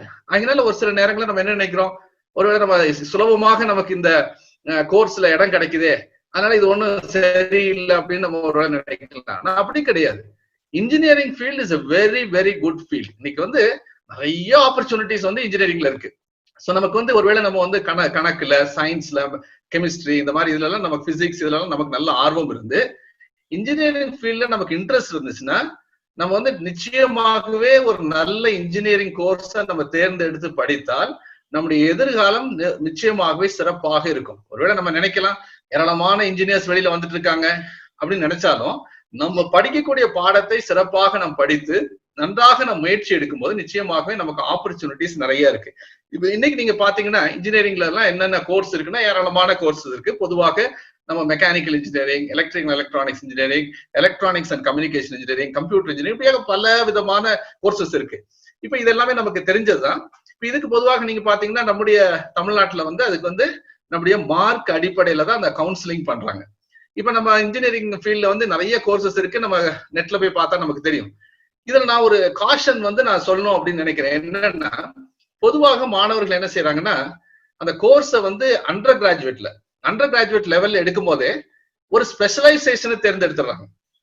அப்ப என்ன ஆகும்னா அவங்களுடைய ஆப்பர்ச்சுனிட்டிஸ் வந்து ரொம்ப ரேரா போகும். ஃபார் எக்ஸாம்பிள், இப்போ நான் வந்து பிஇ ரோபோட்டிக்ஸ் எடுத்துட்டேன்னு வச்சுக்கேன். பிஇல போய் நான் ரோபோட்டிக்ஸ் எடுத்துட்டேன்னா என் ஃபீல்டு வந்து ஃபுல்லா ரோபோட்டிக்ஸ்லயே நான் போயிட்டு இருக்கும். ஆனா ஒருவேளை நான் வந்து அந்த கோர் இன்ஜினியரிங் எடுத்தேன்னு வச்சுக்கோங்க, ஃபார் எக்ஸாம்பிள் நான் எலக்ட்ரானிக்ஸையோ இல்ல நான் ஒரு எலக்ட்ரிக்கலையோ இல்ல ஒரு மெக்கானிக்கலோ அப்படின்னு எடுத்துட்டேன்னா அப்புறம் நான் வந்து மாஸ்டர்ஸ் டிகிரி பண்ணும்போது இல்ல பின்பு நான் படிக்கும்போது அந்த பிரான்ச்சிங் அவுட் வந்து எனக்கு ஈஸியா இருக்கும். நான் பல ஆப்பர்ச்சுனிட்டிஸ் எனக்கு இருக்கும். ஸோ பொதுவாகவே நாம் தேர்ந்தெடுக்கும் போது அண்டர் கிராஜுவேட் லெவல்ல வந்து கோர் சப்ஜெக்ட்ஸ் எடுத்துட்டு அதுக்கு பின்பாக நம்ம அந்த ஸ்பெஷலைசேஷனை தேர்ந்தெடுத்து போகும்போது நமக்கு ஆப்பர்ச்சுனிட்டிஸ் வந்து அதிகமாக இருக்கும். ஸோ இதை வந்து நம்ம மனசுல வச்சுக்கணும். இப்ப நான் சொல்றது வந்து ஒரு ரூல் கிடையாது, இது ஒரு ஜெனரல் ஆலோசனை தான். உங்களுக்கு எப்படி தோணுதோ நீங்க அது மாதிரி செய்யலாம். ஸோ இன்ஜினியரிங் ஃபீல்ட்ல வந்து நீங்க நமக்கு எந்த இதுல இன்ட்ரெஸ்ட் இருக்கோ அந்த காரியங்களை நம்ம வந்து செய்யலாம். இதே நேரத்துல இன்னொரு காஷன் நான் என்ன சொல்லணும்னு நினைக்கிறேன்னா, இன்னைக்கு நான் ஏற்கனவே சொன்னேன், supply is more than demand. டிமாண்டோட சப்ளை ஜாஸ்தி. ஃபார் எக்ஸாம்பிள் வந்து ஒரு 1,00,000 பேர் இன்ஜினியரிங் வேணும் அப்படின்னு கேட்கறாங்கன்னா சீட் வந்து 2,00,000 இருக்கு. ஸோ இப்ப நிறைய வாய்ப்புகள் நமக்கு இருக்கு. அதனால மாணவர்கள் வந்து சில நேரங்கள் என்ன செய்யறாங்கன்னா நமக்கு இடம் கிடைக்காம போயிருமோ அப்படின்னு சொல்லிட்டு அவசரப்பட்டு என்ன செய்யறாங்கன்னா சில கல்லூரிகள்ல போய் அதிகமான பணத்தை கொடுத்து என்ன செஞ்சிடறாங்க, சேர்ந்துடுறாங்க. அப்புறம் பின்பாடு நீங்க பாத்தீங்கன்னா கவுன்சிலிங்லயே அவங்களுக்கு குறைந்த ஃபீஸ்ல தாராளமா கிடைக்கும். ஆனா கொஞ்சம் அவசரப்படுறதுனால என்ன ஆகுது, அவங்க வந்து அதிகமான பணம் கொடுத்து ஒருவேளை கொஞ்சம் சிறப்பு இல்லாத கல்லூரிகள்ல போய் சேர்றதுக்கு வாய்ப்பு இருக்கு. சோ அதனால நீங்க என்ன செய்யணும், நன்றாக ஆலோசித்து உங்களுடைய மார்க்குக்கு வந்து நிச்சயமாகவே கிடைக்கும் அப்படின்ற இதை வந்து நன்றாக நீங்க ஆராய்ந்து நீங்க என்ன செய்யணும்னா ஒரு நல்ல கல்லூரியை தேர்ந்தெடுத்து நிச்சயமாக நீங்க போறது வந்து உங்களுக்கு நல்லது. அவசரப்பட்டு நம்ம என்ன செய்ய வேண்டியது இல்ல, போய் ஒரு கல்லூரியில போய் நம்ம அதிகமான பணத்தை கொடுத்து நம்ம சேர்றதுக்கு அவசியம் இந்த சூழ்நிலையில கிடையாது. சோ நீங்க வந்து அதிகமாக நீங்க யோசித்துக்கணும். ஏன்னா வந்து நிறைய பேர் ஒரு ப்ரெஷர் கொடுப்பாங்க. இப்ப நீ கல்லூரிகள்ல இருந்து பல விதமாக போன் கால்ஸ் வருது, நீங்க கண்டிப்பா வந்து சேருங்க, இல்லைன்னா இப்போ சீட் ஃபில் ஆயிடுச்சு அப்படின்லாம் பல இதெல்லாம் சொல்லுவாங்க. சோ அதனால நீங்க பொறுமையாக இந்த காரியத்தை நீங்க செய்யணுன்றது உங்களுடைய இது. ஏன்னா நீங்க பாத்தீங்கன்னா இப்ப இன்ஜினியரிங் பொறுத்த மட்டும் பொதுவாக 12th முடிச்ச உடனே நமக்கு வந்து ஒரு மார்க் அடிப்படையில் நம்ம கொடுக்குறாங்க. இன்னும் சில கல்லூரிகளுக்கு வந்து நமக்கு என்ன இருக்கு, இன்ஜினியரிங்ல என்ட்ரன்ஸ் நம்ம வந்து சில என்ட்ரன்ஸ், ஃபார் எக்ஸாம்பிள் ஐஐடிஸ்க்கு எல்லாம் போனா உங்களுக்கு ஜேஇ எக்ஸாம் நீங்க எழுதிருக்கணும். ஸோ ஜேஇ எக்ஸாம் நல்ல மார்க் வாங்கி நீங்க போனீங்கன்னா ஐஐடி போன்ற நல்ல கல்லூரிகளுக்கு போகலாம். அதே மாதிரி ஆர்கிடெக்சருக்கு நீங்க போகணும்னா அதுக்கு நீங்க ஜேஇ எக்ஸாம் எழுதலாம். அப்புறம் நேட்டான்னு ஒரு எக்ஸாம் இருக்கு. இந்த எக்ஸாம் எழுதிருந்தா ஆர்கிடெக்சர் நம்ம வந்து போகலாம். அதுவும் ஒரு நல்ல ஃபீல்டு தான். அதே மாதிரி நீங்க பாத்தீங்கன்னா மர்ச்சன்ட் நேவி, சிலருக்கு வந்து இந்த நேவியில சேரணும், சேலிங் ரொம்ப விருப்பமா இருக்கும். சோ அதை கூட எடுத்து படிக்கலாம். அதுல வந்து நல்ல வாய்ப்புகள் இருக்கு. ஆனா நீங்க பாத்தீங்கன்னா அதுல வந்து பொதுவாக அதிக நேரம் வந்து நம்ம சீல இருக்க வேண்டியது. ஃபார் எக்ஸாம்பிள் 6 months வந்து ஆஃப் ஷோர், 6 months வந்து அங்க இருக்கணும், கடல் பயணம் இருக்கும். ஸோ இப்படிப்பட்ட வேலை வாய்ப்புகள் விருப்பம் உள்ளவங்க அந்த மாதிரி கோர்சஸ் கூட எடுக்கலாம். ஆனா அது வந்து உங்களுக்கு வந்து சேலரி எல்லாம் ஹையா இருக்கும். ஆனா உங்களுடைய லைஃப் ஸ்டைல் வந்து அதுக்கு ஏத்தாப்புல நம்ம அடாப்ட் பண்ண வேண்டியது இருக்கும். அதே மாதிரி நீங்க பாத்தீங்கன்னா கமர்ஷியல் பைலட், இந்த பைலட் ட்ரைனிங் எல்லாம் எடுக்கிறதுக்கு அதுக்கு உரிய நிறைய கோர்சஸ் வந்து இருக்கு. So commercial pilot training from aviation institutes in India. இது நீங்க கூகுள்ல போனீங்கன்னா எந்தெந்த இன்ஸ்டிடியூட்ஸ் வந்து இது ஆஃபர் பண்ணுது அப்படின்னு சொல்லி உங்களுக்கு கொடுப்பாங்க. For example BSc in aviation sciences, eligibility வந்து 12th ஸ்டாண்டர்ட் தான். ஸோ இந்த காரியங்கள் செய்யலாம். அதே போல நீங்க பாத்தீங்கன்னா நம்ம இந்த NDA national defence academy, defence services இருக்கு. இப்ப டிஃபென்ஸுக்கு போனோம்னாலும் அங்க போய் என்டிஏல வந்து நம்ம என்ன செய்யலாம்னா அங்க சேர்ந்து வந்து நம்ம ஒரு ஆபீசர் இதுக்கு வந்து அந்த கோர்சஸ் வந்து நம்ம வந்து போகலாம். இந்தியன் ஏர்ஃபோர்ஸ், இந்தியன் நேவி இவங்க எல்லாம் கூட எடுக்கிறாங்க. அதே போல நீங்க பாத்தீங்கன்னா ரயில்வேல கூட ஆப்பர்ச்சுனிட்டிஸ் இருக்கு. ஸோ இப்படியாக நீங்க பாத்தீங்கன்னா இன்ஜினியரிங் ஃபீல்ட்ல வந்து உங்களுக்கு plenty of opportunities, plenty of branches இருக்கு. நீங்க எல்லாத்துக்குமே என்ன செய்யலாம்னா நீங்க போகலாம். அதுக்கு வந்து நமக்கு வந்து 12th ஸ்டாண்டர்ட்ல வந்து மேத்தமெட்டிக்ஸ் எடுத்திருக்கணும். மற்றபடி பிசிக்ஸ், கெமிஸ்ட்ரி நம்ம படிச்சிருந்தோம், நிச்சயமாகவே அதுல வந்து நம்ம போகலாம். அது மாத்திரமல்ல நமக்கு வந்து இந்த ஆர்ட்ஸ் அண்ட் ஹியூமனிட்டிஸ் வந்து இனி எனக்கு பின்பாக வரக்கூடிய அண்ணன் வந்து உங்களுக்கு நிறைய சொல்லுவாங்க. நீங்க அதை வந்து நீங்க கேட்டுங்க. அது மாத்திரமல்ல நமக்கு வந்து அக்ரிகல்ச்சர், பிஎஸ்சி அக்ரிகல்ச்சர் கூட நமக்கு நிறைய வாய்ப்புகள் இருக்கு. ஸோ இன்னைக்கு இருக்கிற சூழ்நிலையில வந்து பிஎஸ்சி அக்ரி நீங்க படிச்சீங்கன்னா அதுல வந்து உங்களுக்கு கவர்மெண்ட் சைட்ல வேலை வாய்ப்புகள் இருக்கு. மற்றபடி பிரைவேட் செக்டார்லயும் அதிகமாக வேலை வாய்ப்புகள் இருக்கு.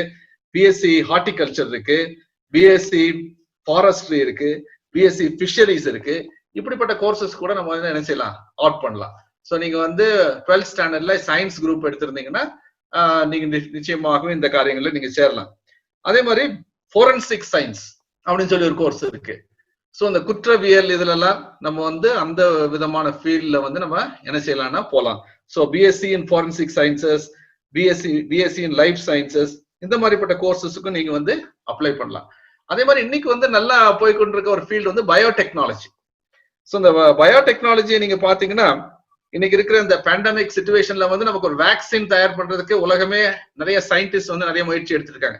ஸோ இந்த biotechnologist R the people who are actually doing a lot of research to get the vaccine. So இந்த மாதிரிப்பட்ட டிசீசஸ்க்கெல்லாம் வந்து ஒரு வேக்சின் கண்டுபிடிக்கிறது இல்லை அதுக்கு ஒரு மெடிசன் கண்டுபிடிக்கிறதுக்கு இந்த ஃபீல்டு வந்து ரொம்ப யூஸ்ஃபுல்லா இருக்கும். ஸோ அப்படிப்பட்ட இதுல வந்து நம்ம வந்து நீங்க இன்ட்ரெஸ்ட் இருந்துச்சுன்னா போகலாம். BSc in biotechnology, BSc in biotechnology and bio informatics, இந்த மாதிரி கோர்சஸும் நம்ம வந்து ஜாயின் பண்ணலாம். அது மாத்திரமல்ல ஜுவாலஜி எடுக்கலாம். ஜுவாலஜில ரொம்ப இன்ட்ரெஸ்ட் இருக்கவங்க அதுல ஃபார் எக்ஸாம்பிள் பாத்தீங்கன்னா veterinary sciences, bachelor of veterinary science இருக்கு. ஸோ அந்த கோர்ஸ்ல எல்லாம் நீங்க சேர்ந்தீங்கன்னா உங்களுக்கு வந்து வெட்டினரி ஃபீல்ட்ல நிறைய வாய்ப்புகள் இருக்கு. குறிப்பாக கவர்மெண்ட் சைட்ல there's a lot of opportunity, private செக்டார்லயும் இருக்கு. அது மாத்திரமல்ல ஃபுட் டெக்னாலஜி, இன்னைக்கு வந்து ஃபுட் டெக்னாலஜிக்கு வந்து நல்ல சான்சஸ் இருக்கு. For example BSc in food preservation and processing, BSc in food processing, BSc in food processing and technology, இப்படியாக diploma in fish processing technology. இன்னைக்கு சாப்பாடு பொருட்களுக்கு தான் மக்கள் அதிகமாக முக்கியத்துவம் கொடுக்குறாங்க. அதை வந்து எப்படி ப்ரிசர்வ் பண்றது, எப்படி அதை நல்லா ப்ரொமோட் பண்றது, இப்படி நிறைய கம்பெனிஸ் இருக்கு. வேர்ல்ட் லெவல்ல வந்து நீங்க பாத்தீங்கன்னா மல்டிநேஷனல் கம்பெனிஸ் ஆர் டூயிங். அதுல வந்து நம்ம என்ன செய்யலாம்னா தாராளமாக நிறைய வாய்ப்புகள் இருக்கு. அது மாத்திரமல்ல microbiology, this field is the study of living organisms. So மைக்ரோபயாலஜிக்கும் நிறைய சான்சஸ் இருக்கு. BSc in microbiology, BSc in diploma in clinical microbiology, இப்படியாக நிறைய கோர்சஸ் இருக்கு. ஸோ நீங்க பாத்தீங்கன்னா இன்ஜினியரிங் சைடு, மற்றபடி அக்ரிகல்ச்சர், இந்த மாதிரி ஃபீல்ட்ல வந்து என்னென்ன ஆப்பர்ச்சுனிட்டிஸ் இருக்குன்றதை இப்ப நம்ம வந்து பார்த்தோம். அடுத்தபடியாக ஒரு முக்கியமான மக்கள் விரும்புகிற, அதிகமாக பிரயாசப்படுகிற ஒரு கோர்ஸ் என்னன்னா மெடிக்கல் ஃபீல்ட். ஸோ மெடிசன் எடுத்த உடனே நமக்கு மைண்ட்ல வர்றது வந்து எம்பிபிஎஸ் தான். ஸோ நம்ம என்ன நினைக்கிறோம்னா எம்பிபிஎஸ் ஒண்ணுதான் மெடிசன், அது கிடைச்சா நல்லது, இல்லைன்னா வேற எதுவுமே இல்லைன்னு. பட் நீங்க நன்றாக ஆராய்ந்து பார்த்தீங்கன்னா எம்பிபிஎஸ் தவிர மற்றபடி மெடிக்கல் ரிலேட்டட்ல வந்து there are plenty of courses. So MBBS வந்து நம்ம கிடைச்சா ரொம்ப நல்லது. ஆனா அதுல நீங்க பாத்தீங்கன்னா அதுக்கு அந்த நீட் எக்ஸாமினேஷன் நம்ம எழுதுறோம். நீட்ல நமக்கு என்ன மார்க்ஸ் கிடைக்குதோ அது பொறுத்து தான் நமக்கு வந்து அந்த எம்பிபிஎஸ்ல நமக்கு சீட் கிடைக்குது. ஸோ அதிகமாக நிறைய மாணவர்கள் அதுக்காக முயற்சி எடுப்பீங்க. நிச்சயமாகவே உங்களுக்கு அந்த கோர்ஸுக்கு வந்து நிச்சயமாகவே உங்களுக்கு இடம் கிடைக்கும். அதுக்கு வாழ்த்துக்கள் நான் தெரிவித்துக் கொள்கிறேன்.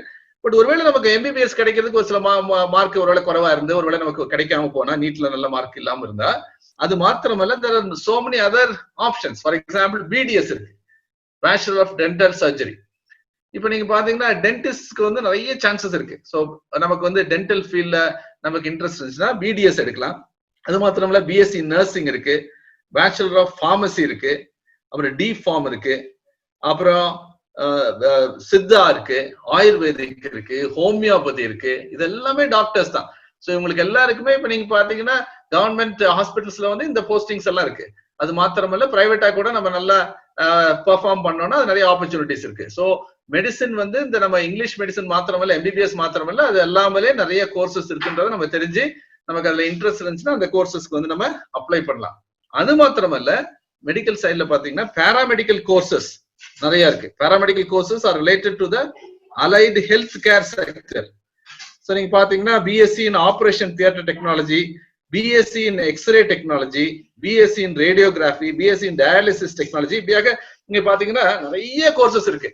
ஸோ இந்த ஃபீல்ட்ல நம்ம வந்து நம்ம சரியான ஒரு நல்ல கோர்ஸை நம்ம படித்தோம்னா நிச்சயமாக மெடிக்கல் ஃபீல்ட்ல பிளென்டி ஆஃப் ஆப்பர்ச்சுனிட்டிஸ் இருக்கு. ஸோ அதனால இதை வந்து நீங்க நெட்ல போய் நீங்க சர்ச் பண்ணீங்கன்னா there are more than 20-30. வேணா நான் ஒரு few minutes I just read it.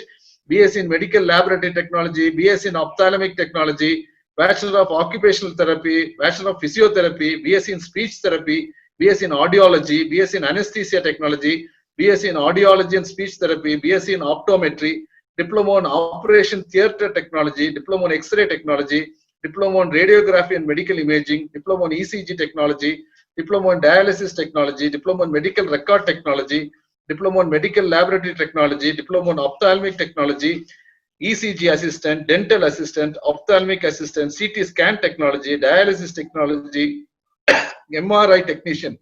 இப்படியாக பாராமெடிக்கல் கோர்சஸ் வந்து ஏராளமாக நமக்கு இருக்கு. ஸோ அதனால நம்ம என்ன செய்யலாம்னா இந்த கோர்சஸ்ல கூட நம்ம ஆப்ட் பண்ணும்போது ஜாப் ஆப்பர்ச்சுனிட்டிஸ் வந்து நமக்கு நிறைய இருக்கு. ஸோ அதனால இந்த நாட்கள்ல 12th முடிச்சிருக்கிற நம்முடைய மாணவர்களுக்கு வந்து engineering and medical is a very good field. இந்த ரெண்டு ஃபீல்ட்ல நமக்கு என்ன இன்ட்ரெஸ்ட் இருக்கோ அதுல வந்து தாராளமாக நம்ம சேர்ந்து நம்ம என்ன செய்யலாம்னா நல்ல ஒரு கல்லூரியில நன்றாக படிக்கணும். இப்ப இந்த காரியத்துல நம்ம முக்கியமா நம்ம யோசிக்க வேண்டியது என்னன்னா எந்த கோர்ஸ் நம்ம எடுத்தாலும் அதை சிறப்பாக நம்ம படிக்கும் போது நிச்சயமாகவே நமக்கு ஆப்பர்ச்சுனிட்டிஸ் நிறைய இருக்கு. நம்ம ஏதோ ஏனோ தானோ அப்படி அப்படின்னு படிச்சோம்னா எந்த பிரயோஜனமும் கிடையாது. ஸோ அதனால எந்த கோர்ஸ் எடுத்தாலும் டெடிகேட்டடா ஸ்டார்டிங்ல இருந்து நல்ல தரோவா நல்ல நாலேஜ் கெயின் பண்ணி நல்ல இன்ட்ரெஸ்டோட படிக்கும் போது நிச்சயமாகவே நமக்கு வந்து நிறைய வாய்ப்புகள் இருக்கு. ஸோ அதனால இந்த ரெண்டு ஃபீல்டையும் நீங்க தாராளமாக சூஸ் பண்ணலாம். அது மாத்திரமல்ல உங்களுடைய பெற்றோர் இடத்துல நீங்க ஆலோசனை கேளுங்க, நண்பர்கள் இடத்துல நல்ல பெரியோர்கள் இடத்துல கேளுங்க, அந்த ஃபீல்ட்ல இருக்க எக்ஸ்பர்ட்ஸ் நீங்க கேளுங்க. அவங்க நிச்சயமாகவே உங்களுக்கு கைட் பண்ணுவாங்க.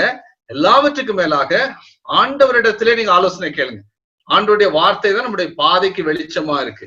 நம்ம எந்த பக்கம் போறது, இந்த பக்கம் போகணுமா அந்த பக்கம் போகணுமான்னு தெரியாத நேரத்துல ஆண்டவர் நம்மை தெளிவாக நடத்துவார். ஆகினால அதிகமாக வேதத்தை வாசிங்க, ஆண்டவருடைய சமூகத்துல நீங்க ஜெபம் பண்ணுங்க. ஜெபம் பண்ணும்போது ஆண்டவர் தெளிவாக நம்மை நடத்துவார்.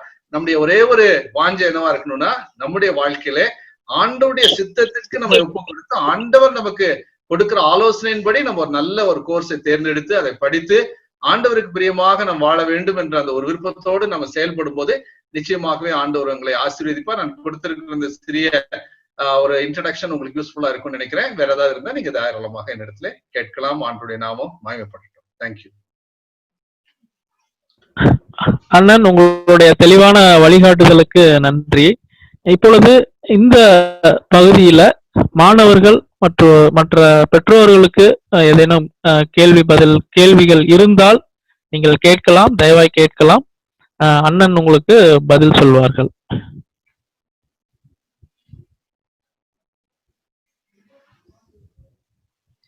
மியூட் எடுத்து விட்டுட்டு நீங்க கேட்கலாம். மியூட் எடுத்து விட்டுட்டு கேளுங்க. இல்ல உங்களுக்கு ஒருவேளை கேட்க தயக்கப்படுவீங்கன்னா சாட்ல கூட நீங்க கேட்கலாம்.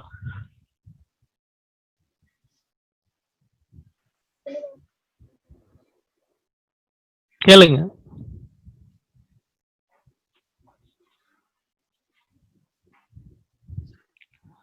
அண்ணா, ஒரு சாட் பாக்ஸ்ல ஒரு கேள்வி வந்திருக்குண்ணே.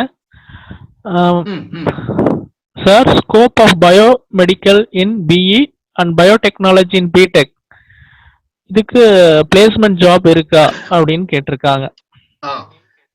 சரி, இப்ப நான் வந்து இந்த கொஸ்டினுக்கு வந்து நான் ஒரு ஆன்சர் சொல்றேன். பட் நீங்க வந்து இது நான் சொல்றதுதான் ரொம்ப கரெக்ட். நீங்க தயவு செய்து எடுத்துக்காதீங்க. நீங்க மற்றபடியும் உங்களுடைய எக்ஸ்பர்ட்ஸ் கேளுங்க. I am just giving my opinion. இது ரெண்டுமே ஒரு நல்ல ஃபீல்ட் தான், லேட்டஸ்ட் ஃபீல்ட் தான்.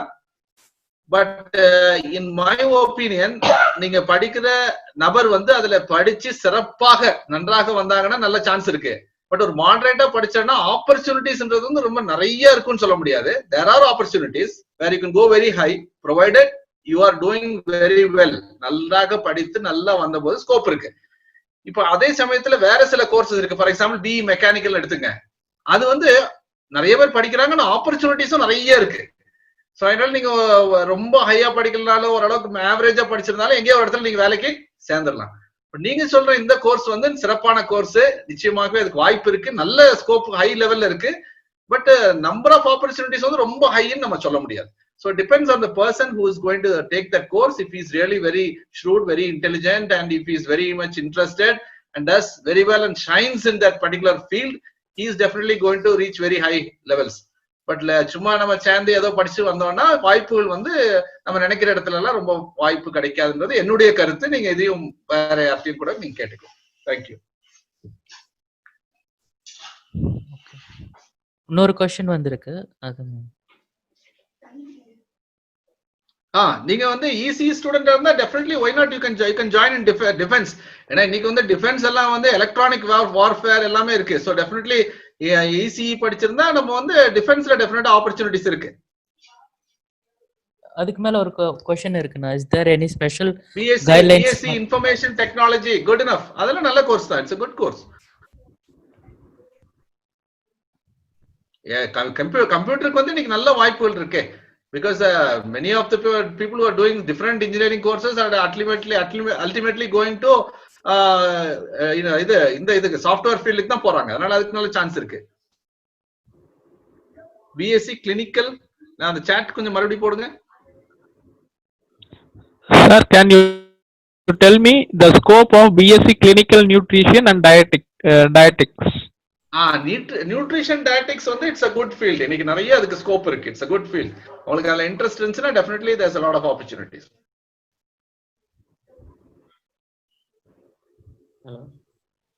ஹலோ. எஸ்.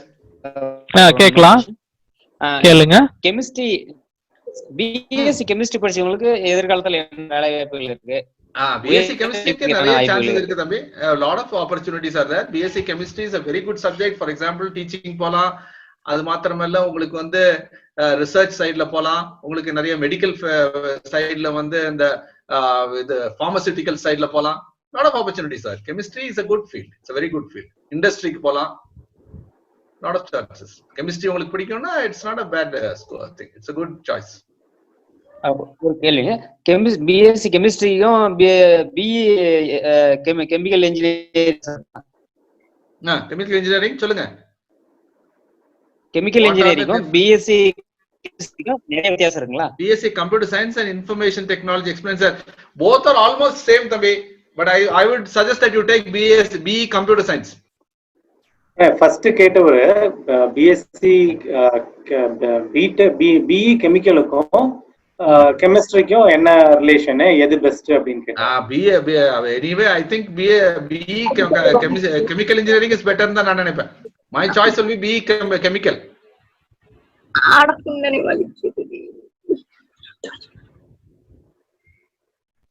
ஒரு கொஸ்டின் கேட்டிருக்காங்க chat பாக்ஸ்ல. I'll just read out. Yeah.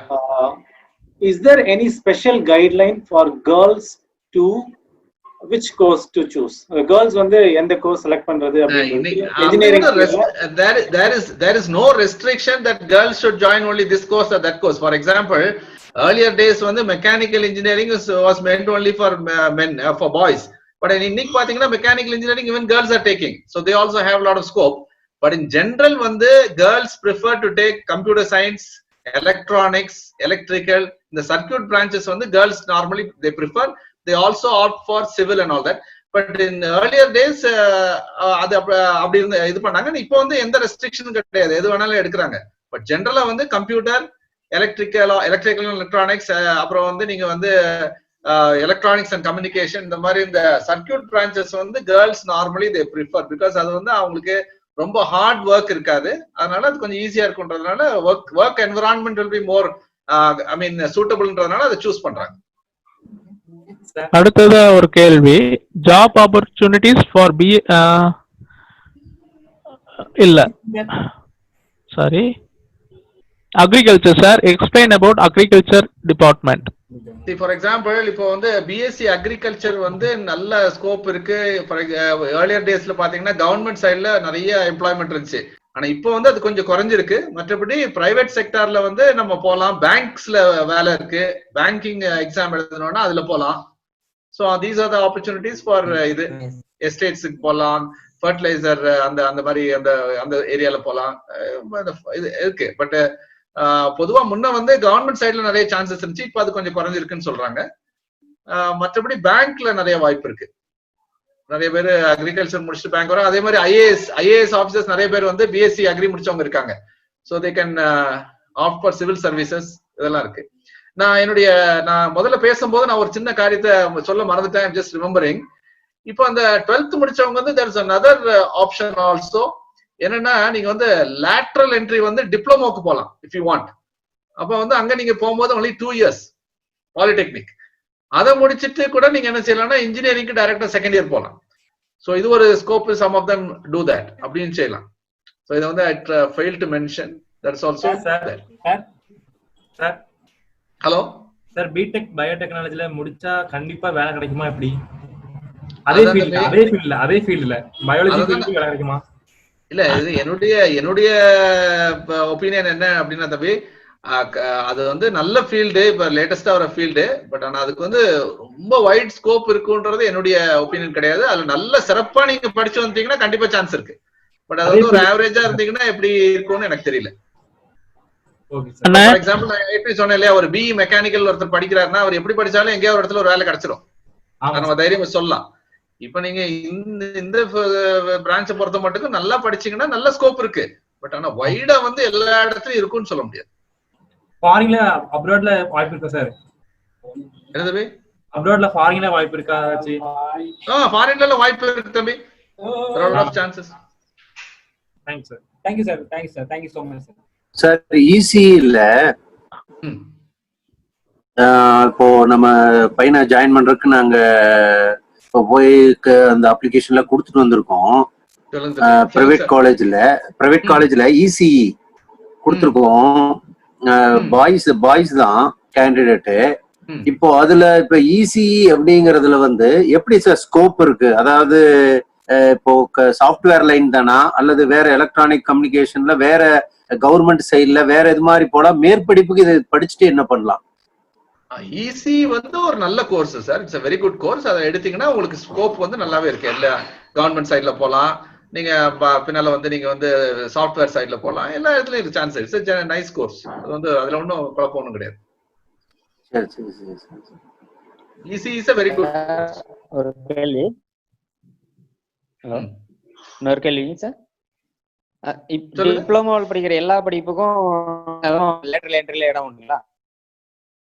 டிப்ளமோவில் படிக்கிற மேக்ஸிமம் பாலிடெக்னிக் படிக்கிற எல்லாத்துக்கும் லேட்டரல் என்ட்ரில இடம் பசங்களுக்கு பாலிடெக்னிக் முடிச்சவங்களுக்கு வந்து இன்ஜினியரிங்ல வந்து செகண்ட் இயர்ல வந்து அவங்களுக்கு இது உண்டு, சீட் உண்டு, கோட்டா இருக்கு. நன்றி.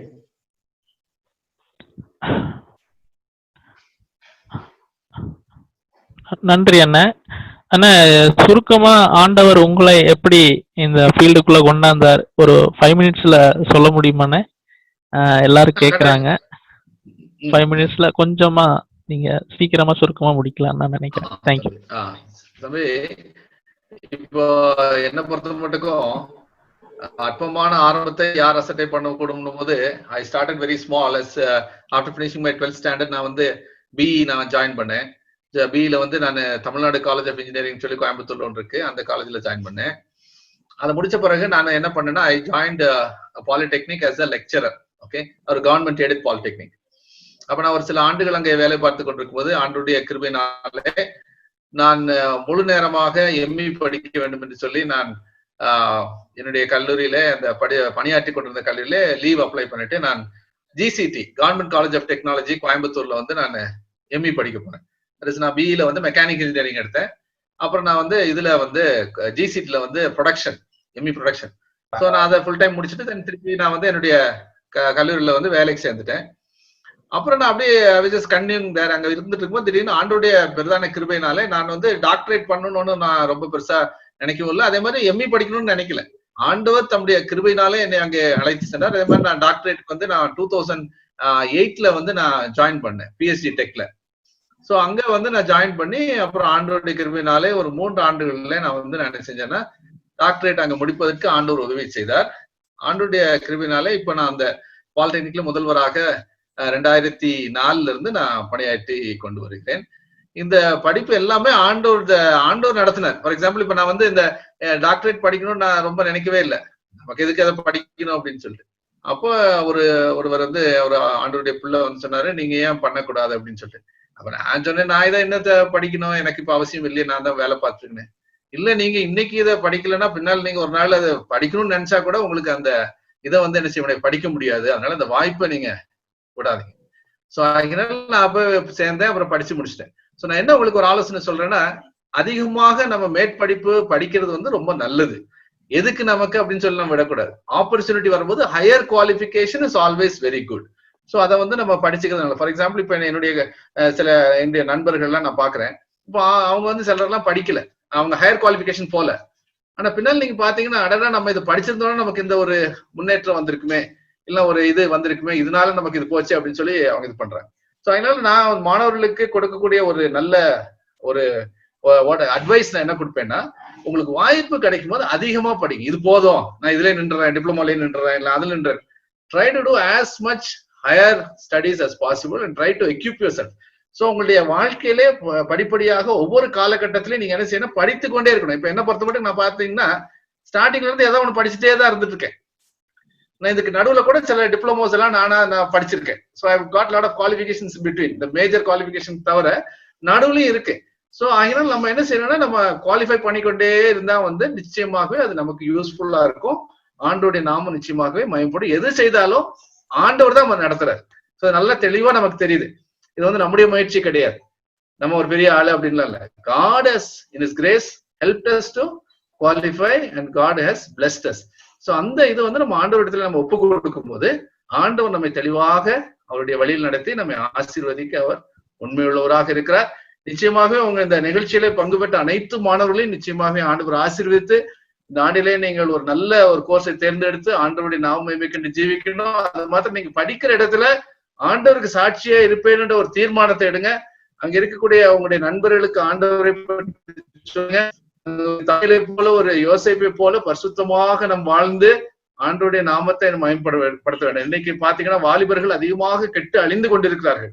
அவங்க வாழ்க்கையை பாத்தீங்கன்னா மிகவும் மோசமான சூழ்நிலை. அப்படிப்பட்டவர்கள் மத்தியிலே நம்ம ஒரு சாட்சியாக இருக்க வேண்டும் என்ற அந்த வாஞ்சியோடு நாம் செயல்படும் போது நிச்சயமாக ஆண்டவர் நம்மை ஆசீர்வதிப்பார். அண்ணா நன்றி அண்ணா. Overview of higher education on arts and science, உயர்கல்வியில் கலை மற்றும் அறிவியல் என்ற தலைப்பில் நம்முடன் பகிர்ந்து கொள்ள வருகிறார் முனைவர் திரு எபினேசர் செல்லசாமி. இவர் ஹெட் சயின்டிஸ்டாக சோலார் அப்சர்வேட்டரி கொடைக்கானலில் பணிபுரிகிறார். இந்த துறையில் பல வருடங்களாக அனுபவம் உள்ளவர். ஸோ அண்ணனிடம் இந்த பகுதியை நான் ஒப்படைக்கிறேன். அண்ணன் ப்ளீஸ்.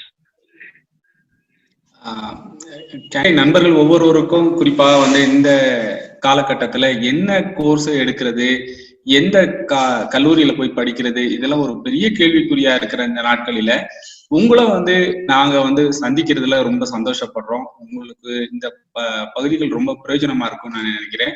ஒரு 2-3 மினிட்ஸ் உங்களை வந்து அப்படியே அப்சர்வேட்டரிக்குள்ள உங்களை கூட்டிட்டு போயிட்டு பின்னால வந்து உங்களுக்கு ஒரு சில ஆலோசனைகளை, அதாவது அறிவியலை பற்றியும் கலையை பற்றியும், ஆர்ட்ஸ் அண்ட் சயின்ஸ் பத்தி நான் சொல்லலாம்னு சொல்லி நான் நினைக்கிறேன்.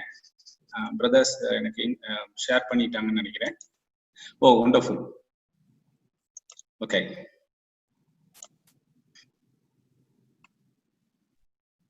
நீங்க இந்த படத்துல பாக்குறக்கூடிய இந்த படம் தான் வந்து ஒரு அப்சர்வேட்டரியுடைய ஒரு சின்ன ஒரு பிரசன்டேஷன். உங்களை கூட்டிட்டு போறேன்.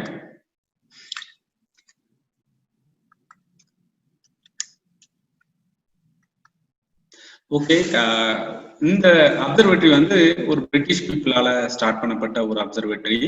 சயின்ஸ்ல ஆர்வம் உள்ள ஒவ்வொருவருக்கும் இது ரொம்ப பிரயோஜனம் உள்ளதா இருக்கும்னு நான் நினைக்கிறேன். என்னோட ஹெட் குவார்டர்ஸ் பெங்களூர்ல இருக்கு. டெலஸ்கோப்ல வந்து ஆசியால ரொம்ப பெரிய டெலஸ்கோப் வந்து நம்மகிட்ட அப்சர்வேஷன்ஸ்க்காக இந்த டெலஸ்கோப் இருக்கு. இதனுடைய ஹிஸ்டரி வந்து 1786ல இருந்து இது நம்ம ஸ்டார்ட் பண்ணியிருக்கிறோம். ஸோ இதுதான் எங்களுடைய வெப்சைட். நீங்க முடிச்ச பிறகு, மீட்டிங் முடிச்ச பிறகு என்னோட கூட நீங்க தொடர்பு கொள்ளலாம். இந்த அப்சர்வேட்டரிக்கு கொடைக்கானல் ஒரு பெரிய அப்சர்வேட்டரி இருக்கு, காவலூர்ங்கிற ஒரு இடத்துல இருக்கு, கௌரிபிதனூர், ஹேண்ட்லே, இந்த கிரஸ் சென்டர், அஸ்ட்ரோசாட், இதை பத்தி நான் உங்களுக்கு கொஞ்சம் சொல்லலாம்னு இருக்கேன். ஏசியால பிகெஸ்ட் சோலார் டெலஸ்கோப் நம்ம இன்ஸ்டால் பண்ணும்போது இந்த டெலஸ்கோப் தான் இருந்தது. இந்த டெலஸ்கோப்புக்கு அப்புறம் நீங்க பாத்தீங்கன்னா 6 இன்ச் 8 இன்ச் சொல்லி 2 ஹிஸ்டாரிக்கல் டெலஸ்கோப் நம்மள்ட்ட இருக்குது. இப்ப சன்னை வந்து குரோமோஸ்பியர் அப்படிங்கிற ஒரு ஸ்பியர் பார்க்கக்கூடிய ஒரு டெலஸ்கோப் நம்மகிட்ட இருக்கு. அதுக்கப்புறம் வந்து 2 வேவ் லெங்க்ல பார்க்கலாம். இதை தான் ஜான் எவர்ஷெட்ங்கிற ஒருத்தர் இங்க இந்தியாவில வரும்போது இதை கண்டுபிடிச்சாரு. ஒரு நல்ல ஒரு பெரிய லைப்ரரி இருக்கு. அதுக்கப்புறம் நல்ல பெரிய டெலஸ்கோப்ஸ் இருக்கு. 2.34 மீட்டர் டெலஸ்கோப்ஸ் இருக்கு. இதனுடைய பிரைமரி மிரர் சைஸே வந்து 4 டன். அவ்வளவு பெரிய டெலஸ்கோப். ஏசியால பிகெஸ்ட் டெலஸ்கோப் நான் சொன்னேன். அது மாதிரி மிக உயரமான டெலஸ்கோப், உலகத்தினுடைய உயரத்துல கொண்டு போய், அதாவது இமயமலையில எது வச்சாலுமே அதுதான் உலகத்துல உயரமான டெலஸ்கோப். இந்த டெலஸ்கோப்ல நம்ம வச்சிருக்கோம். அதுக்கப்புறம் ஹை எனர்ஜி டெலஸ்கோப் பண்ணிருக்கலாம். அதுக்கப்புறம் ரேடியோ டெலஸ்கோப் ஒன்று இருக்குது, சன்னை பத்தி ஸ்டடி பண்ணலாம். அப்புறம் ஸ்பேஸ் டெலஸ்கோப் இந்தியால இருந்தே நம்ம விட்டுருக்கோம், ஸ்பேஸ் டெலஸ்கோப். இப்போது 30 மீட்டர் டெலஸ்கோப்ல 30 மீட்டர் டெலஸ்கோப் சொல்லி ஒன்று ஒர்க் பண்ணிட்டு இருக்கோம். அதுவும் நல்ல ஒரு இது. கொடைக்கானல்ல இருந்து ஸ்கையை பார்த்தீங்கன்னா இப்படி நைட் ஸ்கைல உங்களுக்கு ஸ்டடிஸ் இருக்கும். ரொம்ப சின்ன பிள்ளைங்கலாம் ரொம்ப இன்ட்ரெஸ்டா உட்காந்து படிப்பாங்க. இங்க வந்து நாங்க சொல்லிக் கொடுக்கறதுக்கு எங்கள்கிட்ட ப்ரொஃபசர்ஸ் எல்லாம் நிறைய பேர் இருக்காங்க. ஸோ பிசிக்ஸை பத்தி நான் வந்து சொல்லுவதற்கு முன்னால வந்து பிசிக்ஸ், கெமிஸ்ட்ரி, பாட்டனி, சுவாலஜி அதை பத்தி கொஞ்சம் சொல்ல போறேன் உங்களுக்கு. சயின்ஸ்ல யார் யாருக்கெல்லாம் இன்ட்ரெஸ்ட் இருக்கோ அவங்க வந்து டெஃபினட்டா வந்து நீங்க சயின்ஸ் ஸ்ட்ரீம்ல போறது ரொம்ப நல்லது. இன்ஜினியரிங் படிச்சுட்டு சயின்ஸுக்கு வரலாமா அப்படின்னு கேட்டீங்கன்னா வரலாம். இன்ஜினியர்ஸ் கூட இப்போ சயின்ஸுக்கு வரலாம். அதாவது பேச்சுலர்ஸ் இன் இன்ஜினியரிங் முடிச்சுட்டு பிஇ, பிடெக் இதெல்லாம் முடிச்சுட்டு மாஸ்டர்ஸ் இன் ஸ்டடீஸ்க்கு நீங்க வரும்போது நீங்க பிசிக்ஸுக்கு திருப்பி வரலாம், கெமிஸ்ட்ரிக்கு வரலாம், எந்த ஃபீல்டுக்கும் வரலாம். இன்ஜினியரிங் வந்து உங்களுக்கு நல்ல ஒரு ஃபவுண்டேஷனை கூட கொடுக்கும். ஸோ விருப்பப்பட்டீங்கன்னா இன்ஜினியரிங் கவர்மெண்ட் காலேஜ்ல கிடைச்சிச்சுன்னா ஒரு நல்ல ஃபீஸ் பண்ணக்கூடிய ஒரு இதுல நீங்க படிக்கலாம். பிசிக்ஸ்ல சில ஹைலைட்ஸ் மட்டும் நான் உங்களுக்கு சொல்றேன். அதாவது இப்ப சூப்பர் கண்டக்டிவிட்டி அப்படிங்கிற ஒரு டாபிக் ஏறத்தால ஒரு 30 வருஷமா பண்ணிட்டு இருக்காங்க. இப்போ ஒரு நல்ல பிரேக் த்ரூஸ்ல எல்லாமே வந்துட்டு இருக்கு. பாத்தீங்கன்னா ஹை ஸ்பீட், அதாவது லோ ரெசிஸ்டன்ஸ் உள்ளக்கூடிய மெட்டீரியல்ஸ் எல்லாம் இப்போ கண்டுபிடிச்சிட்டு இருக்காங்க. அதுக்கப்புறம் இப்போ ரீசெண்ட் ஸ்டடிஸ் என்னன்னு பாத்தீங்கன்னா குவாண்டம் கம்ப்யூட்டர்ஸ் அப்படிங்கிறத வந்துட்டு இருக்கு. அந்த குவாண்டம் கம்ப்யூட்டர்ஸ் வரும்போது இன்னும் ஹை ஸ்பீட்ல வரக்கூடிய நாட்கள்ல ஸ்டடிஸ் எல்லாமே பண்ணலாம். இதுக்கெல்லாம் ஃபவுண்டேஷன்ஸ் உங்களுக்கு பிசிக்ஸ் வேண்டியிருக்கும். பயாலஜியில இப்ப நிறைய கண்டுபிடிப்புகள் வந்துட்டு இருக்கு. இப்போ க்ரோயிங் ஃபீல்டு இன் சயின்ஸ் அப்படின்னு பாத்தீங்கன்னா, அல்லது மெடிக்கல் சயின்சஸ் தான் ரொம்ப நல்லா ஃபாஸ்டா போகுது. இந்த சயின்ஸ்ல எது வேணாலும் நீங்க எடுத்து படிக்கலாம். லைக் பயாலஜி படிச்சீங்கனாலும் வரலாம், அல்லது பிசிக்ஸ் படிச்சீங்கனாலும் நீங்க பயாலஜிக்கு போகலாம், கெமிஸ்ட்ரி படிச்சீங்கனாலும் பயாலஜி போகலாம். கம்ப்யூட்டர் சயின்ஸ்ல நீங்க படிக்கணும் அப்படிங்கிற விருப்பப்பட்டீங்கன்னா மெஷின் லேர்னிங் நிறைய இருக்கு, ஆர்டிபிஷியல் இன்டெலிஜென்ஸ் வருது, இதெல்லாம் வந்து ஃபியூச்சருக்கு ரொம்ப பிரயோஜனமா இருக்கும். இப்போ இந்த பெனாமிக்ஸ்ங்கிற ஒரு டாபிக் வந்து இப்போ ரீசெண்டா வந்திருக்கு. ஏன்னா பாத்தீங்கன்னா உலகம் முழுவதும் இந்த கோவிட்காக போராடிட்டு இருக்காங்க, எல்லாருக்கும் வேக்சின் கண்டுபிடிக்கணும்னு சொல்லி பண்ணிட்டு இருக்காங்க. இந்த வைராலஜிங்கிற ஒரு சப்ஜெக்டும் பிசிக்ஸோட லிங்க் பண்ண ஒரு சப்ஜெக்ட் தான். நியூக்ளியர் மேக்னெட்டிக் ரெசனன்ஸ் அப்படிங்கிற ஒரு சப்ஜெக்ட் இருக்கு. அதை படிச்சு நம்ம வந்து போகலாம். எல்லாமே உங்களுடைய ஆர்வத்தை பொறுத்து தான் இருக்கு. இந்த ஆர்வத்தை பத்தி சொல்லும் போது நான் என்னுடைய ஸ்டோரியில இருந்து நான் ஆரம்பிக்கிறேன். எங்க வீட்டுக்கு ஒருத்தவங்க வந்தாங்க. வந்தபோது அவங்க கையை நீட்ட சொன்னாங்க. கையை நீட்டின உடனே நான் சும்மா கையை காட்டினேன். இல்ல இடது கையை காட்டாத வலது கையை காட்ட அப்படின்னு சொல்லிட்டு வலது கையை பிரிச்சு பார்த்தாங்க. இப்படி முன்ன பார்த்துட்டு நான் 7th ஸ்டாண்டர்ட் படிச்சது எனக்கு நல்லா ஞாபகம் இருக்கு. 7th ஸ்டாண்டர்ட் படிக்கும் போது அவங்க என்கிட்ட சொன்னாங்க, உனக்கு படிப்பே வராதே அப்படின்னு சொன்னாங்க. அது உண்மைதான். அப்படிதான் நான் என்னுடைய லைஃப்ல நான் இருந்தேன். அப்பதான் ஆண்டவரை நான் ஏத்துக்கொண்டேன். பிரேசலுக்கு போக ஆரம்பிச்சேன். காரைக்குடியில இருந்த ஒரு பிரேசலுக்கு போக ஆரம்பிச்சேன். ஆண்டவர் மாத்தினாரு, எல்லாத்தையும் ஒவ்வொன்றா மாத்திட்டு வந்தார். 10th நான் வாங்கின மார்க்கு என்ன சர்டிபிகேட் எடுத்துட்டு வரல 49. சயின்ஸ்ல நான் வாங்கின மார்க் 49. ஆனா ஆண்டவர் வந்த பிறகு என்னுடைய வாழ்க்கையில எல்லாமே ஒவ்வொரு திருப்பங்களிலும் ஆண்டவர் என்னை ஆசீர்வதிக்க ஆரம்பிச்சாரு. நான் மாஸ்டர்ஸ் இன் சயின்ஸ் முடிக்க உதவி செஞ்சாரு. என்னோட 10th மார்க்ல லோயஸ்ட் மார்க் நான் சயின்ஸ்ல தான் வாங்கியிருந்தேன். லோயஸ்ட் செகண்ட் கிளாஸ்னா 50 மார்க்ஸ். நான் செகண்ட் கிளாஸை விட அதை விட லோயஸ்ட் மார்க் தான் நான் வாங்கியிருந்தேன். இந்த நாட்கள் ஆண்டவர் வந்து எனக்கு செஞ்ச உதவிகளை நினைச்சு நான் பார்க்கிறேன்.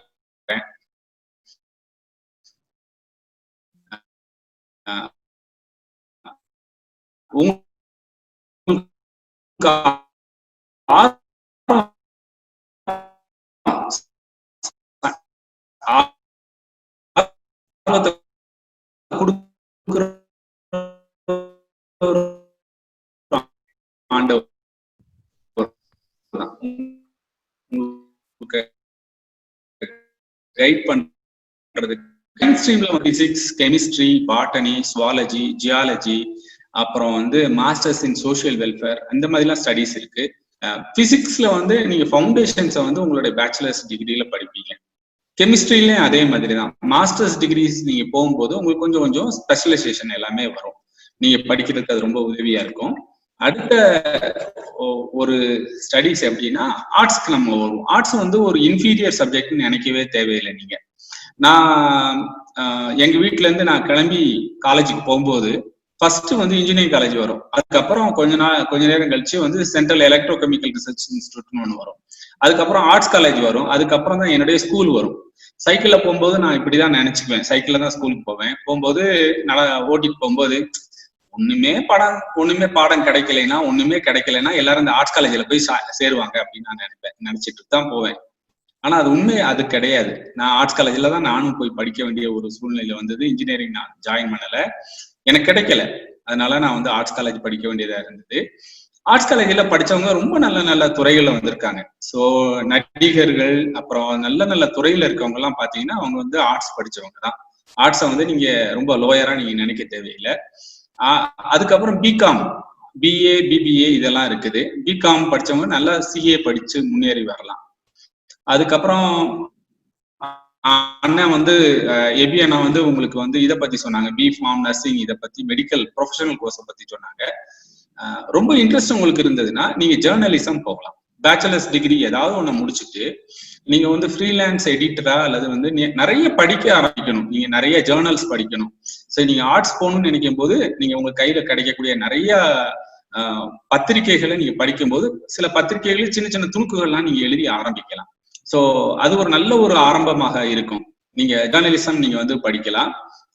இல்ல நீங்க வந்து பிஏ முடிச்ச பிறகு பிஎல் படிக்கலாம். பிஎல்ங்கிறது வந்து ரொம்ப நல்ல ஒரு ப்ரொஃபஷனல். ஏன்னா இந்த காலகட்டத்துல பணத்துக்கு பின்னால உலகமே போறது, நீதிக்கு பின்னால எதுவுமே கிடையாது, உண்மைக்கு பின்னால எதுவுமே இல்லாத ஒரு காலகட்டத்துல நீங்க ஒரு நல்ல அட்வொகேட்டா நீங்க வரலாம். பின்னால நீங்க ஒரு நல்ல லாயரா வரலாம். அதுக்கு பின்னால போட்டீங்கன்னா நீங்க ஜட்ஜா மாறலாம். அதாவது ரொம்ப நல்ல ஒரு ப்ரொஃபைல்ஸ் உங்களுக்கு இருக்கு. So don't under estimate the studies with arts college. அடுத்த ஒரு காலம் உங்களுக்கு வந்து இன்ஜினியரிங் பத்தி அண்ணன் உங்களுக்கு சொல்லிட்டாங்க. இன்ஜினியரிங் இருந்துட்டு நீங்க சயின்ஸ்க்கு வரலாமா அப்படி நீங்க கேட்டீங்கன்னா கண்டிப்பா வரலாம். எப்படி கண்டிப்பா வரலாம் அப்படின்னா, பேச்சுலர்ஸ் டிகிரி முடிச்ச பிறகு கேட் அப்படின்னு சொல்லி ஒரு எக்ஸாம் இருக்கு. அதாவது graduate aptitude test in engineering, GATE அப்படின்னு சொல்லி ஒரு நல்ல ஒரு டெஸ்ட் இருக்கு. அந்த டெஸ்ட்ல நீங்க நல்ல ஹை பர்சன்டைல் நீங்க எடுத்தீங்கன்னா உங்களுக்கு வித் ஸ்காலர்ஷிப், நீங்க இப்ப இந்த இன்ஜினியரிங் முடிச்ச பிறகு எல்லாருமே சாஃப்ட்வேர் இண்டஸ்ட்ரிக்கு தான் போவாங்க. ஃபாரின் போகலாம், அங்க போகலாம், இங்க போகலாம் அப்படின்னு சொல்லிட்டு போவாங்க. சயின்ஸுக்கு நீங்க திரும்பி வந்தீங்கன்னா நீங்க ஒரு இன்ஸ்ட்ருமெண்ட் மேக்கரா இருக்கலாம். நல்ல நல்ல புது இன்ஸ்ட்ருமெண்ட்ஸ் எல்லாம் செய்யலாம். இப்ப ISROல நிறைய ப்ராஜெக்ட்ஸ் நிறைய வருது. Indian Institute of Science engineering அப்படிங்கிற ஒரு டிபார்ட்மெண்ட்ஸ் இருக்கு. நேஷனல் கேபிட்டல் எல்லாத்துலயும் அவங்க வந்து வச்சிருக்காங்க. Indian Institute of Space Research அப்படின்னு ஒண்ணு இருக்கு. இந்த ஸ்பேஸ்ல உங்களுக்கு இன்ட்ரெஸ்ட் இருந்ததுன்னா நீங்க அந்த சயின்ஸ் இன்ஜினியரிங் படிச்சுட்டு திருப்பி சயின்ஸ்க்கு வரலாம். எல்லாத்துலயுமே உங்களோட இன்ட்ரெஸ்ட் இன்வால்மெண்ட் நிறைய இருக்குது. பேச்சுலர்ஸ் டிகிரி முடிச்ச பிறகு ஃபாரின் யூனிவர்சிட்டிக்கு வித் ஸ்காலர்ஷிப் போகலாம். நிறைய ஸ்டூடெண்ட்ஸ் வந்து ஸ்காலர்ஷிப் எடுத்துட்டு போயிருக்கிறாங்க. என்னுடைய ஸ்டூடெண்ட்ஸே நிறைய பேர் ஃபாரின்ல படிக்கிறாங்க. ஸோ உங்களுக்கு அது ரொம்ப பிரயோஜனமாக இருக்கும், கண்டிப்பா பிரயோஜனமா இருக்கும். பேச்சுலர்ஸ் டிகிரி முடிச்ச பிறகு அவ்வளவுதானா அப்படின்னு நீங்க கேட்கலாம். இல்லவே இல்லை. நீங்க வந்து அட்மினிஸ்ட்ரேட்டிவ் சர்வீசஸ்க்கு நிறைய பேர் ப்ரிப்பேர் பண்றாங்க. டெல்லியில பாத்தீங்கன்னா கோட்டா, டெல்லி இங்கெல்லாம் இருக்க ஸ்டூடெண்ட்ஸ் எல்லாம் என்ன பண்றாங்கன்னா இங்க இருந்து அங்க போய் உட்கார்ந்து அவங்க வந்து அட்மினிஸ்ட்ரேட்டிவ் சர்வீசஸ்க்காக ப்ரிப்பேர் பண்றாங்க. IASங்கிறது இந்தியாவுடைய ஒரு நல்ல ஹையஸ்ட் அட்மினிஸ்ட்ரேட்டிவ் பொசிஷன். இதுல ஹானஸ்டான பீப்புள், நல்ல கடவுளுக்கு பயந்து நீங்க எல்லாம் வந்தீங்கன்னா ரொம்ப ரொம்ப நல்லா இருக்கும். IAS சர்வீஸ் படிங்க. அட்மினிஸ்ட்ரேட்டிவ் சர்வீஸ்ல இந்தியன் ஃபாரின் சர்வீசஸ் இருக்கு. அதுக்கப்புறம் இந்தியன் போலீஸ் சர்வீசஸ் இருக்கு, IPS சர்வீசஸ் இருக்கு. நிறைய சர்வீசஸ், இன்ஜினியரிங் சர்வீசஸ் எல்லாம் நிறைய இருக்குது. நீங்க வந்து அட்மினிஸ்ட்ரேட்டிவ் சர்வீசஸ்க்கெல்லாம் நீங்க படிக்கலாம். ஸோ சயின்ஸை வந்து ரொம்ப சாதாரணமா நினைச்சிடாதீங்க. Science has a great potential. உங்களுடைய இன்ட்ரெஸ்ட் வந்து சின்ன சின்ன விஷயத்துல இருந்ததுன்னா, ஃபார் எக்ஸாம்பிள் செடி வளர்க்குறதுல கூட உங்களுக்கு இன்ட்ரெஸ்ட் இருக்கலாம். உங்களுடைய ஆர்வம் எதுல இருக்குங்கிறத நீங்க பார்த்து அந்த ஸ்டடீஸ்க்கு நீங்க வாங்க. God is with you. God will bless you. Thank you. Thank you அண்ணன், உங்களுடைய நல்ல வழிகாட்டுதலுக்கு நன்றி. இந்த பகுதியில மாணவர்கள் உங்களுக்கு ஏதேனும் கேள்விகள் இருக்குமாயின் நீங்க கேட்கலாம். அண்ணன் உங்களுக்கு பதில் தருவதற்கு தயாராக உள்ளார்கள். ஐயா, கேளுங்க. படிச்சுட்டு BSc பிசிக்ஸ் படிச்ச பிறகு அது சார்பான வேற பிரிவுகள் ஏதாவது என்னென்ன படிக்கலாம்? MSc பிசிக்ஸ் தவிர வேற என்னென்ன படிப்பு? BSc பிசிக்ஸ் முடிச்ச பிறகு உங்களுக்கு வந்து நீங்க திருப்பி நீங்க மெடிசின் போகணும்னா கூட போகலாம். பிசிக்கல் இந்த எக்ஸ்ரே டெக்னீஷியன்ஸ் அந்த மாதிரி நிறைய BSc பிசிக்ஸ் முடிச்ச பிறகு போகலாம். அதுக்கப்புறம் BSc பிசிக்ஸ் முடிச்ச பிறகு நீங்க உங்களுக்கு விருப்பப்பட்ட நிறைய டர்னிங் பாயிண்ட்ஸ் நீங்க எடுத்துக்கலாம். உங்களுடைய விருப்பத்தின்படி போய்க்கலாம். ஏறத்தாழ ஒரு 10-15 கோர்சஸ் நிறைய இருக்கு BSc பிசிக்ஸ் முடிச்ச பிறகு. நீங்க அதுல செலக்ட் பண்ணி நீங்க போகலாம். இங்க ஒரு क्वेश्चन வந்திருக்கு. BSc மேத்ஸ் பத்தி எக்ஸ்பிளைன் பண்ண சொல்லி கேட்டிருக்காங்க. ஓகே, BSc மேத்ஸ் வந்து உண்மையிலேயே ஒரு நல்ல ஒரு சப்ஜெக்ட். அதாவது உங்களுக்கு மேத்தமெட்டிக்ஸ் ரொம்ப பிடிச்ச ஒரு கோர்ஸா இருந்ததுன்னா உங்களுடைய இன்ட்ரெஸ்ட் எப்பயுமே வந்து நிறைய மேத்தமெட்டிக்ஸ் புக்ஸஸ் இருக்கும். அதுல உங்களுக்கு ஒரு இன்வால்மெண்ட் இருந்து நிறைய தியரம்ஸ், நிறைய மேத்தமெட்டிக்கலா நீங்க சால்வ் பண்ணணும் அப்படிங்கிற மாதிரி எல்லாம் நீங்க இருந்ததுன்னா, ஃபார் எக்ஸாம்பிள் இப்ப நிறைய பேருக்கு டிஃபரன்ஷியல் ஈக்குவேஷன் எல்லாம் பிடிக்கவே பிடிக்காது, லாப்லாஸ் டிரான்ஸ்ஃபார்ம் பிடிக்காது. அவங்களுக்கு சில பேர் சொல்லுவாங்க சுட்டு போட்டாலும் கணக்கு விட்டாதம்பாங்க. ஆனா சில பேருக்கு நோட்டு புஸ்தகம் ஏதாவது ஒண்ணு கொடுத்தா கூட எப்ப பார்த்தாலும் உட்காந்து கணக்கு சால்வ் பண்ணிட்டே இருப்பாங்க. என்னுடைய 2வது பையன் ஸ்கூல் டீச்சர் ஆகணும்னு சொல்லிட்டு கணக்கு தான் எடுத்திருக்கான். அவன் அந்த he want to be a maths teacher. உங்களுக்கு அந்த மாதிரி ஒரு மேத்ஸ்ல ஒரு இன்ட்ரெஸ்ட், அதிக ஒரு பற்று இருந்ததுன்னா நீங்க BSc மேத்ஸ் எடுத்து படிக்கலாம். இந்த மேத்ஸ் எடுத்து படிக்கும் போது உங்களுக்கு ஆன்சலரிஸ்ல வந்து பிசிக்ஸ் வரும், உங்களுக்கு கெமிஸ்ட்ரி ஆன்சலரி வரும். நீங்க வந்து ரெண்டையுமே உட்காந்து நல்லா படிக்கலாம். It will be very interesting subject. Maths முடிச்ச பிறகு உங்களுக்கு வந்து 2 விதமான ஓப்பனிங்ஸ் இருக்கு. அதாவது நீங்க சாஃப்ட்வேருக்கு கூட போகலாம். ஏன்னா மேத்தமெட்டிக்ஸ் படிச்சவங்க நிறைய சாஃப்ட்வேர்ல நிறைய ப்ராப்ளம்ஸ் சால்வ் பண்றாங்க. So they are shining in the அகாடமிக்ஸ்ல நல்லா ஷைன் பண்றாங்க. அந்த மாதிரி திருப்பி வந்து இந்த ஸ்ட்ரக்சரல் இன்ஜினியரிங்லாம் அப்படிலாம் சொல்லுவாங்க. அந்த மாதிரி மேத்தமெட்டிக்ஸ் ரிலேட்டட் சால்விங் ப்ராப்ளம்ஸ் எல்லாம் வந்து நிறைய செய்வாங்க. ஸ்டாட்டிஸ்டிக்ஸ் சொல்லி ஒரு சப்ஜெக்ட் மேத்தமெட்டிக்ஸ்லேயே கூட இருக்கு. உங்களுக்கு விருப்பம் மேத்தமெட்டிக்ஸ்ல இருந்ததுன்னா என்னை காண்டாக்ட் பண்ணுங்க, then I will help you to find many other things. நிறைய ஸ்காலர்ஷிப் வேற நல்ல ஹையர் லெவல்ல இருக்கவங்களுக்கு ஸ்காலர்ஷிப்ஸ் எல்லாம் கிடைக்கும் மேத்தமெட்டிக்ஸ்ல. பிசிக்ஸுக்கும் அதே மாதிரி தான். சயின்ஸ்ல இருக்க நிறைய சப்ஜெக்ட்ஸுக்கு ஸ்காலர்ஷிப் கூட உண்டு.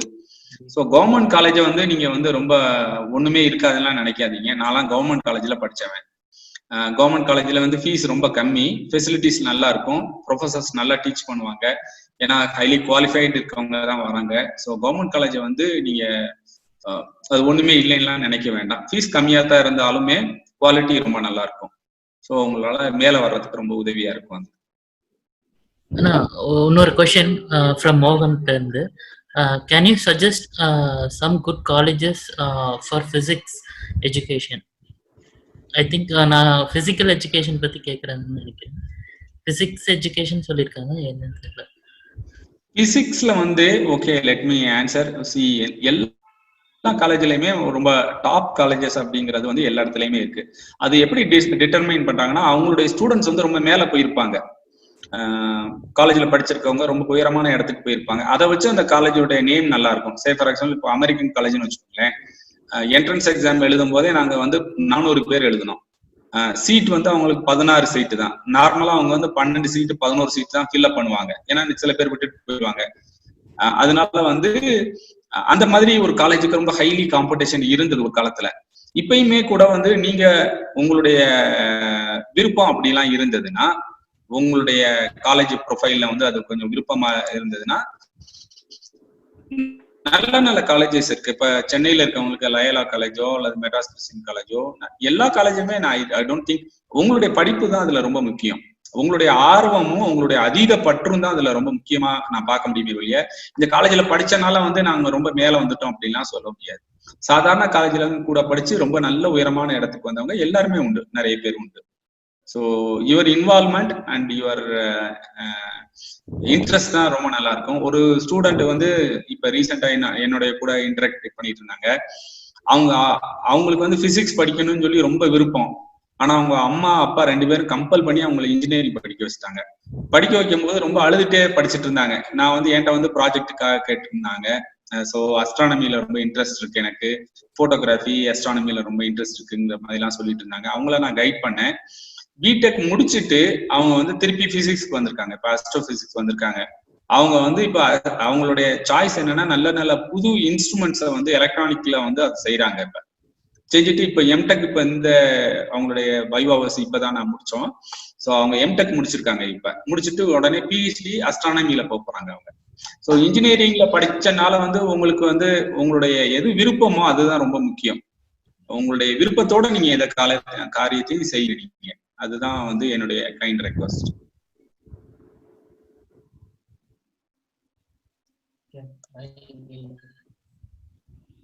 ஓகே, நான் இன்னொரு கொஸ்டின், இன்ஜினியரிங்ல எது பெஸ்ட் கோர்ஸ் அப்படின்னு சொல்லி ஒருத்தன் கேட்டிருக்காங்க. அதுக்கப்புறமா ஆட்டோமொபைல் இன்ஜினியரிங்ல என்ன பிரான்ச்சஸ் இருக்கு அப்படின்னு கேட்டிருக்காங்க. நான் நினைக்கிறேன் ஆல்ஃபிரட் எபினேசர் என்ன ஆன்சர் பண்ண நல்லா இருக்கும். Alfred is the best person to answer this. Okay. Thank you. In the automobile engineering is a very good field, because இன்னைக்கு நீங்க பாத்தீங்கன்னா automobile field வந்து நல்ல ஒரு boom இருக்கு, especially in Tamil Nadu.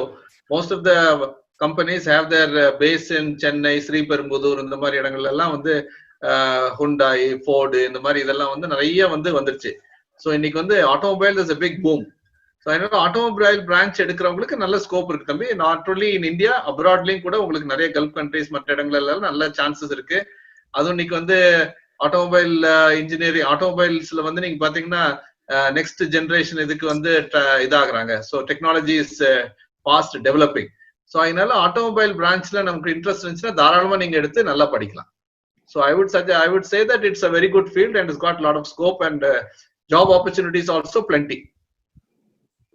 Okay.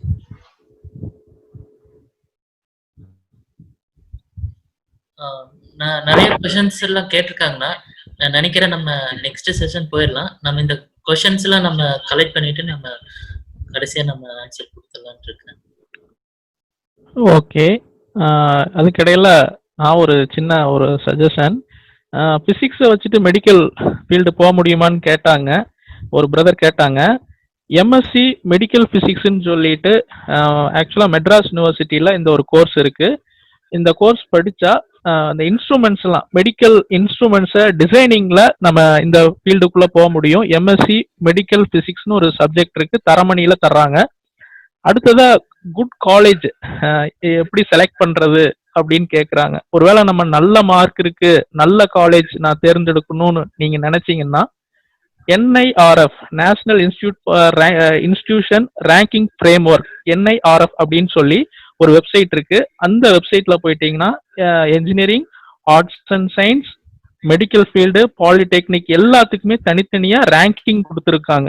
So based on their performance, ஒவ்வொரு காலேஜோட performance base பண்ணி அந்த வெப்சைட்ல கொடுத்துருக்காங்க. ஃப்ரீ, நீங்க ஓபன் பண்ணி அதை ரேங்க் பண்ணி பார்க்கலாம். கோயம்புத்தூர் வெதர், இப்போ கோயம்புத்தூர்னா கோயம்புத்தூர் பார்க்கலாம், சென்னையில எந்தெந்த காலேஜ் எல்லாம் ரேங்கிங்ல இருக்காங்க, டாப்ல இருக்காங்க, எல்லாமே பார்க்க முடியும். ஸோ இதை நான் சுருக்கமா நான் முடிச்சுக்கிறேன்.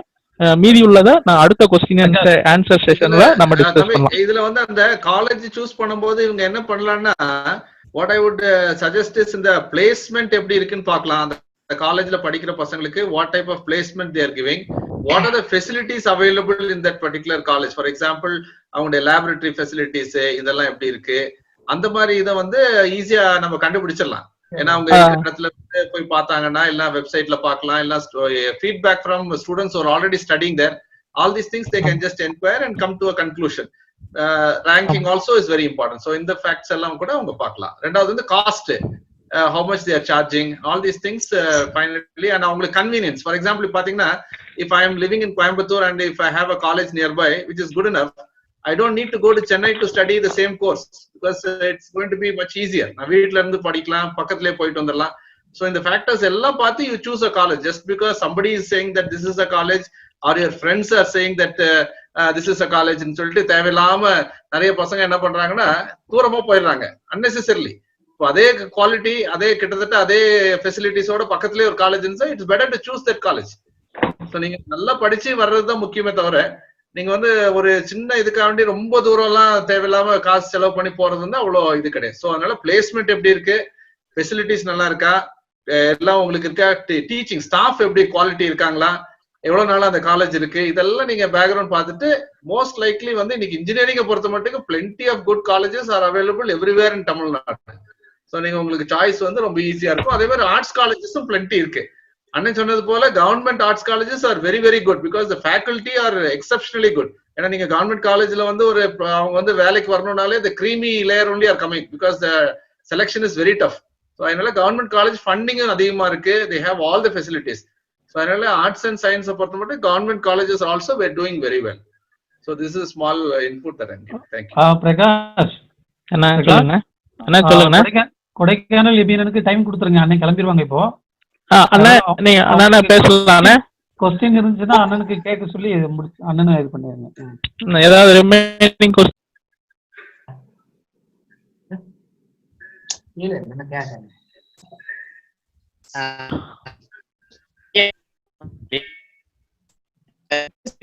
அப்புறம் நிறைய இருக்குன்னு அது சொல்லுங்க. வாய்ஸ் சரியா கேட்கல, திரும்ப சொல்லுங்க. பிசிக்ஸ் படிச்சதுக்கு அப்புறம் நிறைய பிரான்ச்சஸ் ஆஃப் ஸ்டடி இருக்குன்னு சொன்னீங்க. ஒன்னு பிசிக்ஸ் சொல்லியிருக்காங்க, அந்த மாதிரி வேற என்னென்ன ஃபீல்டு இருக்கு பிசிக்ஸ் ஓரியன்டா? பிசிக்ஸ் ஓரியன்டா நீங்க படிக்கணும் அப்படிங்கிற மாதிரி நீங்க பார்க்கும்போது நீங்க வந்து மெடிக்கல் ஃபீல்டு வந்து ஒரு நல்ல ஓப்பனிங் உங்களுக்கு. மெடிக்கல்ல வந்து பிசியோதெரப்பில இந்த எக்ஸ்ரே டெக்னீஷியன்ஸ், அப்புறம் வந்து ரேடியோகிராஃபி, இந்த ஃபீல்ட்ல வந்து ஒரு நல்ல ஒரு பெரிய ஓப்பனிங், உடனே நல்ல ஜாபும் கிடைக்கும் உங்களுக்கு. ஸோ அது ஒரு நல்ல, அது +2 முடிச்ச பிறகு கூட போகலாம், இல்ல நீங்க பிஎஸ்சி பிசிக்ஸ் படிச்ச பிறகு கூட நீங்க போகலாம். பிஎஸ்சி பிசிக்ஸ் படிச்ச பிறகு அப்புறம் வந்து ஆண்டர்பிரினர்ஷிப் நீங்க போகணும் அப்படிங்கிற மாதிரி இருந்ததுன்னு வச்சுக்கோங்களேன்.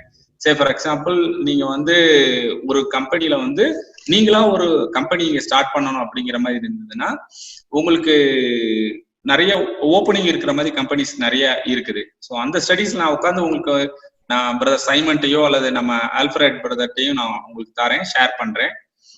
நீங்க வந்து அந்த படி நீங்க போகலாம். மெயினா நம்ம வந்து பாக்குறது வந்து பிஎஸ்சி முடிச்ச பிறகு வந்து மாஸ்டர்ஸ் டிகிரி படிக்கிறதா எல்லாருமே ப்ரிஃபர் பண்றாங்க. ஏன்னா மாஸ்டர்ஸ் டிகிரி படிச்சு முடிச்ச பிறகுதான் உங்களுக்கு வந்து உங்களுடைய டொமைன் வந்து இன்ஜினியரிங் அண்ட் சயின்ஸ் ரெண்டுமே ஒரே மாதிரி மெர்ஜ் ஆகும். ஸோ உங்களுக்கு வந்து ஐஐடிஸ் உடைய ஓப்பனிங் கிடைக்கும். அதுக்கப்புறம் நல்ல குவாலிஃபைடான இருக்கக்கூடிய நிறைய இப்ப ஸ்பேஸ் சயின்சஸ்ன்னு வச்சுக்கோங்களேன். ஸ்பேஸ் சயின்சஸ்ல வந்து இந்தியாலேயே ஏறத்தாலும் ஒரு 15 இன்ஸ்டியூட் இருக்கு ஸ்பேஸ் சயின்சஸ்ல. ஸோ நீங்க ஸ்பேஸ் சயின்சஸ்க்கு போகலாம். இன்டெகிரேட்டட் எம்டெக் பிஹெச்டி அப்படிங்கிற ஒரு ப்ரோக்ராம் இருக்கு. அந்த இன்டெகிரேட்டட் பிஹெச்டில உங்களுக்கு you will be earning engineering degree, masters in engineering degree, as well as you will be entering into your research career. அது வந்து ரொம்ப நல்ல ஒரு ஃபீல்டு. ஸோ அதை நீங்க வந்து ப்ரிஃபர் பண்ணலாம். அதாவது உங்களுடைய கேரியரை வந்து ஒரு நல்ல ஒரு அளவுக்கு நீங்க எடுத்துட்டு போகணும் அப்படிங்கிற மாதிரி இருந்ததுன்னா இன்ஜினியரிங் முடிச்ச பிறகு சயின்ஸ் முடிச்ச பிறகு நீங்க வந்து இன்ஜினியரிங்க்கு சுவிட்ச் ஓவர் பண்ணலாம். இன்ஜினியரிங்ல இருந்து சயின்ஸுக்கு வரலாம். ஸோ இது ரெண்டுக்குமே கிரீமி லேயர். அது மேல போறது வந்து டாப்ல வந்து நீங்க மாஸ்டர்ஸ் டிகிரி முடிச்ச பிறகுதான் உங்களுக்கு அந்த ஓப்பனிங் கிடைக்கும்.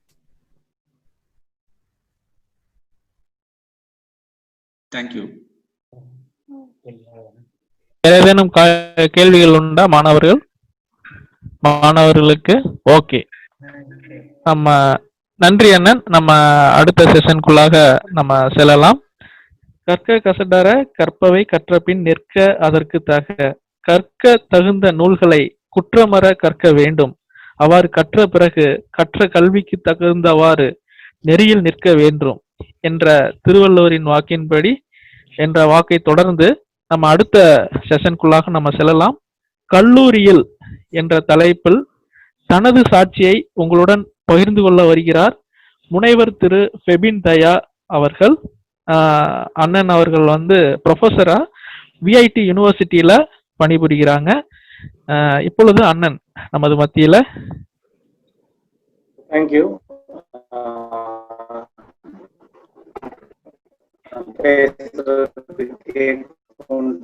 நான் நினைக்கிறேன்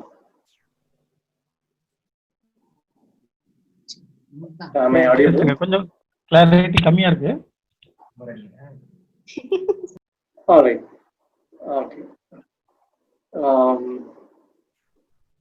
இந்த +2க்கு பின் வழிகாட்டி நிகழ்ச்சியில பங்கு பெற்றிருக்கிற ஒவ்வொருவரையும் நான் மீண்டும் ஒரு முறை வாழ்த்துகிறேன்.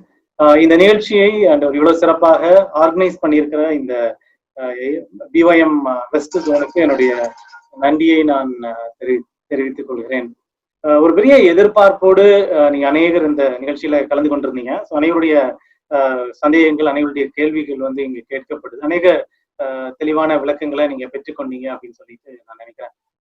இப்ப நான் உங்களோட பகிர்ந்து கொள்ள போற காரியம் என்ன அப்படின்னா, கல்லூரிக்குள்ளே நீங்கள் நுழைந்த பிறகு என்கிற தலைப்புல நான் ஒரு சில காரியங்களை வந்து நான் உங்களோட மிக வேகமாய் நான் பகிர்ந்து கொள்ள விரும்புகிறேன். ஜஸ்ட் ஒரு 5 to 10 minutes தான் நான் உங்க கூட பேச போகிறேன். மாணவர்களாகிய நீங்கள் ரொம்ப கேர்ஃபுல்லா இதை நீங்கள் லிசன் பண்ணும்படியா நான் கேட்கிறேன். இந்த கல்லூரி நாட்களில் அந்த கல்லூரி வாழ்க்கை அப்படின்றது கல்லூரி முடித்த ஒரு நபர்கிட்ட போய் நீங்க கேட்டீங்க அப்படின்னா அதனுடைய கனா காலங்கள் அப்படின்ட்டு வந்து சொல்லுவாங்க. தன்னுடைய வாழ்க்கையில வந்து மறக்க முடியாத ஒரு ஒரு ஒரு ஒரு வாழ்க்கையின் பகுதி அப்படின்னு நீங்க கேட்டீங்க அப்படின்னா அது கல்லூரி காலம் தான். ஏன்னா எனக்கும் பாத்தீங்க அப்படின்னா ஒரு ஒரு ஒரு ஒரு very very long college life எனக்கு இருந்துச்சு. 10th முடிச்சுட்டு பாத்தீங்க அப்படின்னா டிப்ளமோ போயிட்டேன். டிப்ளமோ 3 years நான் டிப்ளமோ காலேஜ்ல இருந்தேன். அதை தொடர்ந்து ஒரு 3 years நான் BE முடிச்சேன். 6 years. அதை பின்பு தொடர்ந்து இன்னொரு 2 years வந்து நான் ME பண்ணேன். ஆல்மோஸ்ட் ஒரு 8 ஆண்டுகள் கல்லூரியிலே நான் டிராவல் பண்ண அந்த எக்ஸ்பீரியன்ஸ் தான் அவங்க கூட நான் பகிர்ந்து கொள்ள போகிறேன். அநேகருடைய வாழ்க்கையில வந்து மிகப்பெரிய திருப்பு முனைகளை கொண்டு வந்தது வந்து இந்த கல்லூரி நாட்கள். அநேக முக்கியமான முடிவுகளை என்னுடைய வாழ்க்கையின் சிகரத்தை தொட்டு அநேகத்தை போய் நீங்க கேட்டீங்க அப்படின்னா எங்களுடைய வாழ்க்கையின் முக்கியமான திருப்பு முனைகள், வாழ்க்கையின் முடிவுகளை அவங்க எப்ப எடுத்தாங்க அப்படின்னு கேட்டீங்க அப்படின்னா எங்களுடைய கல்லூரி நாட்களா இருக்கிறத வந்து நீங்க பார்க்கலாம். அதே மாதிரி அநேகருடைய திறமைகள், தனித்திறமைகள், அவளுக்கு உள்ள இருக்கிற அந்த திறமையை வளர்த்து கொண்ட இடம், இல்லைன்னா அந்த திறமையை ஐடென்டிஃபை பண்ண இடம் அங்கேன்னு கேட்டீங்க அப்படின்னா கல்லூரி நாட்களா இருக்கும், கல்லூரியா இருக்கும். ஒரு ஒரு ஃபேமஸ் ரேடியோ ஜாக்கி வந்து இப்படி இப்படி சொன்னாரு. அதாவது இந்த காலேஜுக்குள்ள போற வரைக்கும் நான் எனக்கு இவ்வளவு ஒரு ரேடியோ ஜாக்கி ஆகிற அளவுக்கு, இல்லைன்னா ஒரு ப்ரோக்ராம வந்து தொகுத்து வழங்குற அளவுக்கு எனக்கு திறமை இருக்குன்னு தெரியாது. அந்த கல்லூரிக்கு உள்ள போன பிறகு என்னை நானே இந்த திறமையில நான் வளர்த்து கொண்டேன். எனக்குள்ள இந்த திறமை இருக்கிறத நான் அறிந்து கொண்டேன். அதன் மூலமாய் என் வாழ்க்கையின் உச்சத்திற்கு நான் சென்றேன் அப்படின்னு அவர் சொன்னாரு. அநேக புதிய உறவுகளை, புதிய நட்புகளை வந்து இந்த கல்லூரி நாட்கள் கொண்டு வரும். அதே மாதிரி பிசிக்கலாவும், மென்டலாவும், எமோஷனலாவும் நமக்குள்ள அநேக மாற்றங்களை நம்மை செதுக்குகிற ஒரு காலம் என்ன அப்படின்னு பாத்தீங்க அப்படின்னா இந்த கல்லூரி நாட்கள். So it's a very important life. கல்லூரி நாட்கள் அப்படின்றது வந்து ரொம்ப முக்கியமான ஒரு நாட்கள். ஸோ இந்த கல்லூரி நாட்கள்ல வெகு சீக்கிரமா நீங்க ஒரு கல்லூரியில போய் சேர போறீங்க. ஸோ இந்த ஒரு டஃப்பான சிச்சுவேஷன்ல நீங்க இருக்கீங்க. எப்போ போய் ஜாயின் பண்ண போறோம், பேண்டமிக் எப்போ முடிய போகுது, அட்மிஷன்லாம் அப்படி டஃப்பா இருக்கிற இந்த காலத்துல நிச்சயமா நீங்க ஒரு காலேஜ்ல போய் ஜாயின் பண்ண போறீங்க அப்படின்ற ஒரு நம்பிக்கையோடு நான் இந்த காரியங்களை உங்களோட வந்து பண்ண போகிறேன். 3 காரியத்தை மட்டும் நான் வேகமா சொல்றேன்.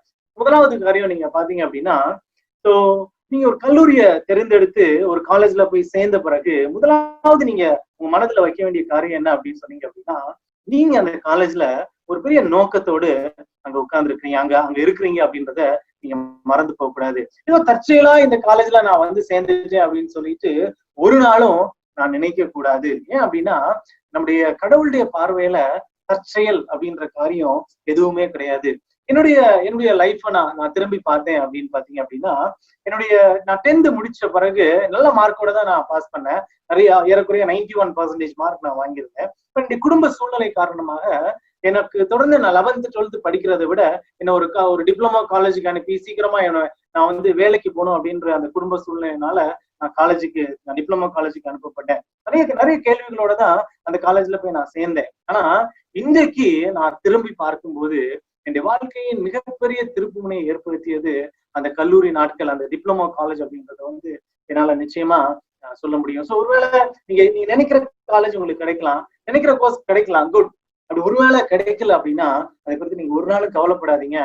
ஸோ நீங்க அந்த காலேஜ்ல கொண்டு இருக்கிறதுக்கு கடவுளுக்கு சித்தம். God has a purpose. அதனாலதான் உங்களை அங்க வைத்திருக்கிறார். நீங்க மறந்து போகாதீங்க. டேவிட் அப்படின்ட்டு நீங்க பைபிள்ல ஒரு கேரக்டரை படிச்சிருப்பீங்க. ஒரு நாள் அவன் வந்து டேவிட் கோலியாத்தோட ஸ்டோரி உங்க எல்லாருக்கும் நல்லா தெரியும். ஸோ ஈவன் நீங்க ஒரு பைபிள படிக்காத ஒரு ஆள்னா கூட உங்களுக்கு தெரிஞ்சிருக்கும். ஒரு நாள் அவங்க அப்பா வந்து அவனோட ஃப்ரெண்ட்ஸை வந்து பாக்குறதுக்கு அவனுடைய பிரதர்ஸை பாக்குறதுக்கு அனுப்பி வைப்பாரு. அப்பா போய் அவன் பிரதர்ஸை பாத்துட்டு வா அப்படின்ட்டு கிளம்பும்போது அவனுக்கு எதுவுமே தெரியாது. பட் அங்க போய் அந்த இடத்துல நிக்கும் போது அவன் ஒரு காரியத்தை சொல்லுவான். நீங்க பாத்தீங்கன்னா, நான் இந்த இடத்துக்கு வந்ததுக்கு ஒரு முகாந்திரம் இல்லையா அப்படின்னு சொல்லிட்டு கேட்பான். நான் இந்த இடத்துக்கு வந்ததுக்கு there is a reason. கடவுள் என்ன இந்த இடத்துல கொண்டு சேர்த்திருக்காரு அப்படின்னா நிச்சயமா அதுல ஒரு ரீசன் இருக்கும். ஒருவேளை கடவுள் உங்களை ஒரு காலேஜ்ல கொண்டு சேர்க்க போறாரு, ஒரு கோர்ஸ்ல கொண்டு அவங்களை சேர்க்க போறாரு, அதுக்கு ஒரு பெரிய ரீசன் இருக்கும். நம்முடைய தேவனுடைய பார்வையில தற்செயல் அப்படின்ற காரியமே கிடையாது, ஆக்சிடென்டல் அப்படின்ற காரியமே கிடையாது. God has a purpose in everything. உங்களை அந்த காலேஜ்ல கொண்டு சேர்க்கறதுக்கு கடவுளுக்கு ஒரு பெரிய நோக்கம் உண்டு. 2வது காரியம் நான் என்ன சொல்ல விரும்புகிறேன் அப்படின்னா, நீ கல்லூரியில சேர்ந்த உடனே உன்னுடைய குறிக்கோளை மிக உயர்ந்த குறிக்கோளாக வைக்க வேண்டும் என்று நான் வந்து உனக்கு ஆலோசனை சொல்கிறேன். Aim very high. மிக உயர்ந்த காரியத்தை நீங்க எய்ம் பண்ணும்படியாய் உங்களை நான் கேட்டுக்கொள்கிறேன். ஒருவேளை நீ நினைக்கலாம், என்னோட இந்த சிச்சுவேஷன்ல எனக்கு இருக்கிற இந்த திறமையில நான் எப்படி எய்ம் பண்ண முடியும் அப்படின்னு சொல்லிட்டு நீங்க நினைக்கலாம். ஆனா நீங்க வாழ்க்கையில சாதித்த அநேகருடைய அந்த பயோகிராஃபி ஹிஸ்டரியை நீங்க எடுத்து பாத்தீங்க அப்படின்னா, அவர்கள் எல்லாம் கனவு கண்டவர்கள், மிக உயர்ந்த லட்சியத்தை அடைய வேண்டும் என்று தங்களுடைய வாழ்க்கையிலே தீர்மானம் பண்ணி கொண்டவர்கள் என்று நீங்க வந்து பார்க்கலாம். ஸோ IAS ஆபீசர் ஆகணும், ஏதோ நான் கொஞ்சம் படிச்சேன், ஏதோ நான் அப்படியே ஜஸ்ட் புக்ல இருக்கிறத பாஸ் பண்ணேன், ஏதோ ஒரு எக்ஸாம் எழுதினேன் நான் பாஸ் பண்ணேன் அப்படின்றது இல்லாம இப்பொழுதே ஒரு கோல், நான் இந்த இடத்துக்கு போய் சேருவேன், நான் ஒரு IAS ஆபீசர் ஆகணும், நான் கவர்மெண்ட்ல ஒரு பெரிய பியூரோக்ராட் ஆகணும், நான் ஒரு ஆண்டர்பிரினர் ஆகணும், ஒரு கம்பெனியை ஆரம்பிக்கிற ஒரு மனிதனா ஆகணும், ஒரு CEO ஆகணும், ஒரு கம்பெனியில CEO ஆகணும் அப்படின்ற ஒரு பெரிய லட்சியத்தை நீங்க இப்பொழுதே உங்களுடைய மனதுல நீங்க குறித்து கொள்ளும்படியாய் நான் கேட்கிறேன். ஸோ அனைவருடைய வாழ்க்கையில வந்து இதை நீங்க பார்க்கலாம். ஸோ இப்படியாக சொல்லுவாங்க. ஸோ ஒரு ஒரு லாங் ஜம்ப், ஒரு ஹை ஜம்ப் பண்ற ஒரு நபரை கூப்பிட்டுட்டு வந்து, ஹை ஜம்ப்னா உயரம் தாண்டுற ஒரு நபரை கூப்பிட்டு வந்து அந்த பாரை ஒருவேளை வைக்காம நீங்க வந்து தாண்டி சொல்லி பாத்தீங்க அப்படின்னா, நிச்சயமா அந்த நபரால இது வந்து ப்ரூவ் பண்ணப்பட்ட ஒரு காரியம். அந்த பார் இல்ல அப்படின்னா நிச்சயமா அந்த உயரத்தை, அவ்வளவு பெரிய உயரத்தை அவர்களால தாண்ட முடியாது. அப்போ எனக்கு ஒரு பார் வேணும். I have to fix a bar. நான் எந்த இடத்த எதை எட்டி பிடிக்க வேண்டும், எதை நான் ரீச் பண்ணணும் அப்படின்ற அந்த கோலை வந்து நீங்க ஃபிக்ஸ் பண்ணணும். இன்னொரு முக்கியமான சஜஷன், இன்னொரு அட்வைஸ் நான் உங்களுக்கு என்ன சொல்ல விரும்புகிறேன் அப்படின்னா, பார்ட்டிசிபேட் இன் எவ்ரிதிங். ஒவ்வொரு காரியத்திலையும் நீங்க பார்ட்டிசிபேட் பண்ணுங்க. உங்க காலேஜ்ல நடக்கிற எந்த காம்படிஷனா இருந்தாலும் சரி, எப்படிப்பட்ட ஒரு ஈவெண்டா இருந்தாலும் சரி, நீங்க கட்டாயம் பார்ட்டிசிபேட் பண்ற ஒரு மனுஷனா இருக்கணும். இப்படியாக சொல்லுவாங்க, you can be a winner. நீ ஜெயிக்கிற ஒரு மனுஷனா இருக்கலாம். You can be a loser. நீ தோத்து போகிற ஒரு மனுஷனா இருக்கலாம், தப்பு இல்ல. ஆனா ஒரு நாளும் பார்வையாளர் வரிசையிலே நிக்காதே என்று சொல்வார்கள். இது மிக மிக மிக முக்கியமான ஒரு காரியம். ஒரு நாளும் பார்வையாளர் வரிசையில நீங்க நிக்க கூடாது. You participate, you win, no problem. You lose, no problem. You learn from it. நீ நிறைய காரியங்களை கற்றுக்கொள்வ. ஆனா ஒரு நாளும் நீ பார்வையாளர் வரிசையில நிக்கிற ஒரு மனுஷனா இருக்கக்கூடாது. இன்னொரு காரியம் பாத்தீங்க அப்படின்னா, அந்த கல்லூரி வாழ்க்கையில நம்ம நுழையும் போது இப்படியாக சொல்லுவாங்க, ஒரு கல்லூரி வாழ்க்கை என்பது, ஒரு காலேஜ் லைஃப் அப்படின்றது, ஒரு காலேஜ் லைஃபுக்குள்ள ஒரு நீங்க போகும்போது, மாணவர்களாகி நீங்க போகும்போது உங்களுக்கு எப்படிப்பட்ட ஒரு எண்ணம் இருக்கணும் அப்படின்னா, நான் ஒரு சிங்கத்தை வேட்டையாட வந்த ஒரு மனிதன் அப்படின்ற ஒரு எண்ணத்தோட நீங்க இருக்கணும் அப்படின்னு சொல்லிட்டு நான் விரும்புகிறேன். அந்த சிங்கம் வந்து எதுவா வேணாலும் இருக்கலாம். ஒரு பெரிய வேலையா இருக்கலாம், ஒரு நல்ல மார்க்கா இருக்கலாம், இல்லைன்னா எந்த காரியமா இருந்தாலும் சரி, நீங்க பிக்ஸ் பண்ற அந்த கோல், நீங்க சிங்கத்தை வேட்டையாட வந்த மனிதனாக உங்களுடைய மனதில வந்து நீங்க பிக்ஸ் பண்ணி கொள்ளுங்க. ஏன் நான் சொல்றேன் அப்படின்னா, இந்த சிங்கத்தை வேட்டையாட காட்டுல போகும்போது திடீர்னு பாத்தீங்கன்னா அந்த பக்கம் ஒரு அழகான பட்டர்ஃபிளை அப்படி பறந்து போகும். பாக்குறதுக்கு அப்படி அழகா இருக்கும்ல, அப்படி கலர்ஃபுல்லா இருக்கும். திடீர்னு இந்த பக்கம் ஒரு அழகான குட்டி முயல் அப்படி ஓடி போகும். ஒருவேளை நம்முடைய எண்ணத்தை வந்து இந்த முயல் மேலேயோ இல்லைன்னா இந்த அழகான பட்டர்ஃபிளை மேலேயோ வைத்தீங்க அப்படின்னா, நம்ம வந்த குறிக்கோள் ஆகிய அந்த சிங்கத்தை மிஸ் பண்ணி விடுறதுக்கு வாய்ப்பு இருக்குது. கடைசியா இன்னொரு காரியத்தை கூட நான் சொல்ல விரும்புகிறேன். உன்னுடைய கல்லூரி வாழ்க்கையிலே நீ கடவுளை மையமாக வைத்து வாழ்கிற ஒரு மனிதனாக நீ இருக்க வேண்டும். கடவுளை மையமாக வைத்து வாழ்கிற ஒரு மனிதன். அருமையான தம்பி, இந்த லைஃபோட எல்லா கொஸ்டின்ஸுக்கும் சயின்ஸ் ஆன்சர் பண்ண முடியாது. ஈவன் இன்னைக்கு கோவிடுக்கு வந்து சயின்ஸால ஆன்சர் பண்ண முடியல. சயின்ஸ் தம்பித்து நிக்குது, விடைக்கான முயற்சி செய்து கொண்டிருக்கிறது. ஆனா இன்னும் சரியான ரீசன் தெரியல. என்னுடைய வாழ்க்கையின் எல்லா தேடல்களுக்கும் சயின்ஸ்னால ஆன்சர் பண்ண முடியாது. ஆனா ஒரு நபர்னால என்னுடைய வாழ்க்கையின் எல்லா தேடல்களுக்கும் ஆன்சர் பண்ண முடியும். அவர் தான் இயேசு கிறிஸ்து. நம்முடைய ஆத்மாவின் வெற்றிடத்தை நிரப்ப அவரால் முடியும். வேதத்துல ஒரு வசனம் எப்படி இருக்கு, யோசேப்பு ஆதியாகமம் 39வது அதிகாரத்துல 2வது வசனத்துல இப்படி இருக்கு, கர்த்தர் யோசேப்போட இருந்தார், அவன் காரிய சித்தி உள்ள மனிதனானான் அப்படின்னு சொல்லிட்டு இருக்கு. எந்த ஒரு மனுஷன் மேல கூட கடவுள் இருக்கிறாரோ அந்த மனுஷன் நிச்சயமாய் ஒரு வெற்றியுள்ள மனிதனாய் மாறுவான். அதனாலதான் நான் உங்களுக்கு சொல்றேன், கடவுளை மையமாய் வைத்து வாழ்கிற ஒரு வாழ்க்கையை நீங்க செலக்ட் பண்ணுங்க. ஒருவேளை இன்னைக்கு உங்களுடைய லைஃப் எப்படிப்பட்ட சிச்சுவேஷன்ல வேணாலும் இருக்கலாம். எனக்கு இது வரைக்கும் கடவுளே தெரியாது அப்படின்னு நீங்க சொல்லலாம், நோ ப்ராப்ளம். இந்த இயேசு கிறிஸ்து உனக்காகவும் எனக்காகவும் தான் இந்த உலகத்துக்கு வந்தாரு. ஒரு மதத்தை ஸ்தாபிக்கிற ஒரு மனுஷனாக வரல, ஆனா ஒரு மார்க்கத்தை உண்டு பண்ணுகிற மனிதனாக வந்தார். என்னுடைய வாழ்க்கையின் வெற்றி என்ன அப்படின்னு நீங்க கேட்டீங்க அப்படின்னா, நான் கடவுளை தேட ஆரம்பித்தேன், வெற்றி என்னை தேடி வந்தது. இதுதான் என்னுடைய வாழ்க்கையின் வெற்றி, இதான் என் வாழ்க்கையின் ஸ்டோரி. ஒருவேளை கடவுள் இயேசு அப்படின்ற நபரை மட்டும் என் வாழ்க்கையில இருந்து எடுத்துட்டீங்க அப்படின்னா, ஐ எம் நத்திங், நான் ஒண்ணுமே கிடையாது தம்பி. இந்த இயேசு கிறிஸ்து உனக்காகவும் எனக்காகவும் இந்த உலகத்துக்கு வந்தாரு, சிலுவையில அறையப்பட்டார், பாடுபட்டாரு, அந்த சொந்த கடைசி சொட்ட ரத்தத்தையும் உனக்காகவும் எனக்காகவும் கொடுத்தாரு. ஒருவேளை இந்த இயேசு கிறிஸ்துவ நீங்க விசுவாசிச்சீங்க அப்படின்னா, நிச்சயமாய் உங்களுடைய எதிர்காலம் பிரகாசம் உள்ளதா இருக்கும். இந்த உலகத்துல மட்டுமல்ல, எதிர்காலத்திலையும் ஒரு நிச்சயமுள்ள வாழ்க்கையை கர்த்தரால உங்களுக்கு தர முடியும். ஒருவேளை நீங்க குழம்பு போய் இருக்கலாம், உங்களுடைய வாழ்க்கையில நம்பிக்கையற்ற ஒரு நிலைமையில இருக்கலாம், மார்க் குறைஞ்சு போச்சு அப்படின்னு வருத்தத்துல இருக்கலாம். God can make things upside down. இந்த வாழ்க்கையில இருக்கிற குழப்பத்தை, உன் வாழ்க்கையில இருக்கிற அந்த தோல்வி பயத்தை, உன் வாழ்க்கையில இருக்கிற அந்த எதிர்காலத்தை குறித்த நம்பிக்கையற்ற தன்மைய இயேசு கிறிஸ்துவால மாற்ற முடியும். நீ உண்மையிலே நீ விரும்பணும் அப்படின்னா, நீ உண்மையிலே அப்படி நீ ஒரு வெற்றியுள்ள மனிதனாய் மாற வேண்டும் என்று விரும்புவீங்க அப்படின்னா, ஒரு சின்ன பிரேயரை நீங்க என்னோட சேர்ந்து பண்ண வேண்டும் செய்யும்படியாய் நான் உங்களை கேட்டுக்கொள்கிறேன். ஸோ நீங்க இருக்கிற இடத்துல கண்ணை முடிக்கோங்க. ஸோ 3 காரியத்தை தான் நான் சொன்னேன் இல்லையா? ஸோ ஃபர்ஸ்ட் நான் சொன்னேன் உங்க காலேஜ் லைஃபுக்கு ஒரு பர்பஸ் இருக்கு. 2வது நான் சொன்னேன் உயர்ந்த லட்சியத்தை நீங்க அடையிறதுக்கு முயற்சி பண்ணுங்க. 3வது நான் சொன்னேன் கடவுளை மையமாக வைத்து வாழ பழகி கொள்ளுங்கள். ஒரே ஒரு நிமிஷம் என்னோடு சேர்ந்து ஜெபிக்கும்படியாய் நான் உங்களை கேட்டுக்கொள்கிறேன்.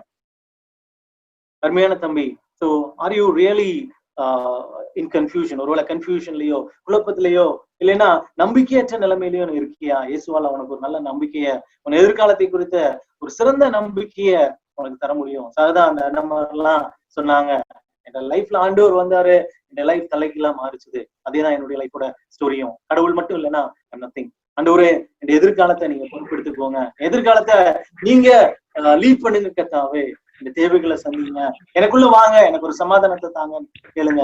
கர்த்தர் நிச்சயமா உங்களை ஆசீர்வதிப்பார். நல்ல பிதாவே துதிக்கிறோம், ஸ்தோத்திரிக்கிறோம். ஆண்டவரே இந்த கூட்டத்துல பங்கு பெற்ற ஒவ்வொருத்தருக்காக ஜெபிக்கிறோம். நன்றி ஆண்டவரே. தொடர்ந்து ஆண்டவரே நீர் அவரோடு பேசும். ஆண்டவரே நீரே இந்த வாழ்க்கையின் நாயகர், நம்பிக்கையின் நாயகர் அப்படின்றத ஒவ்வொருத்தரும் அறிந்து கொள்ள உணர்ந்து கொள்ள நீர் திரும்ப செய்யும்.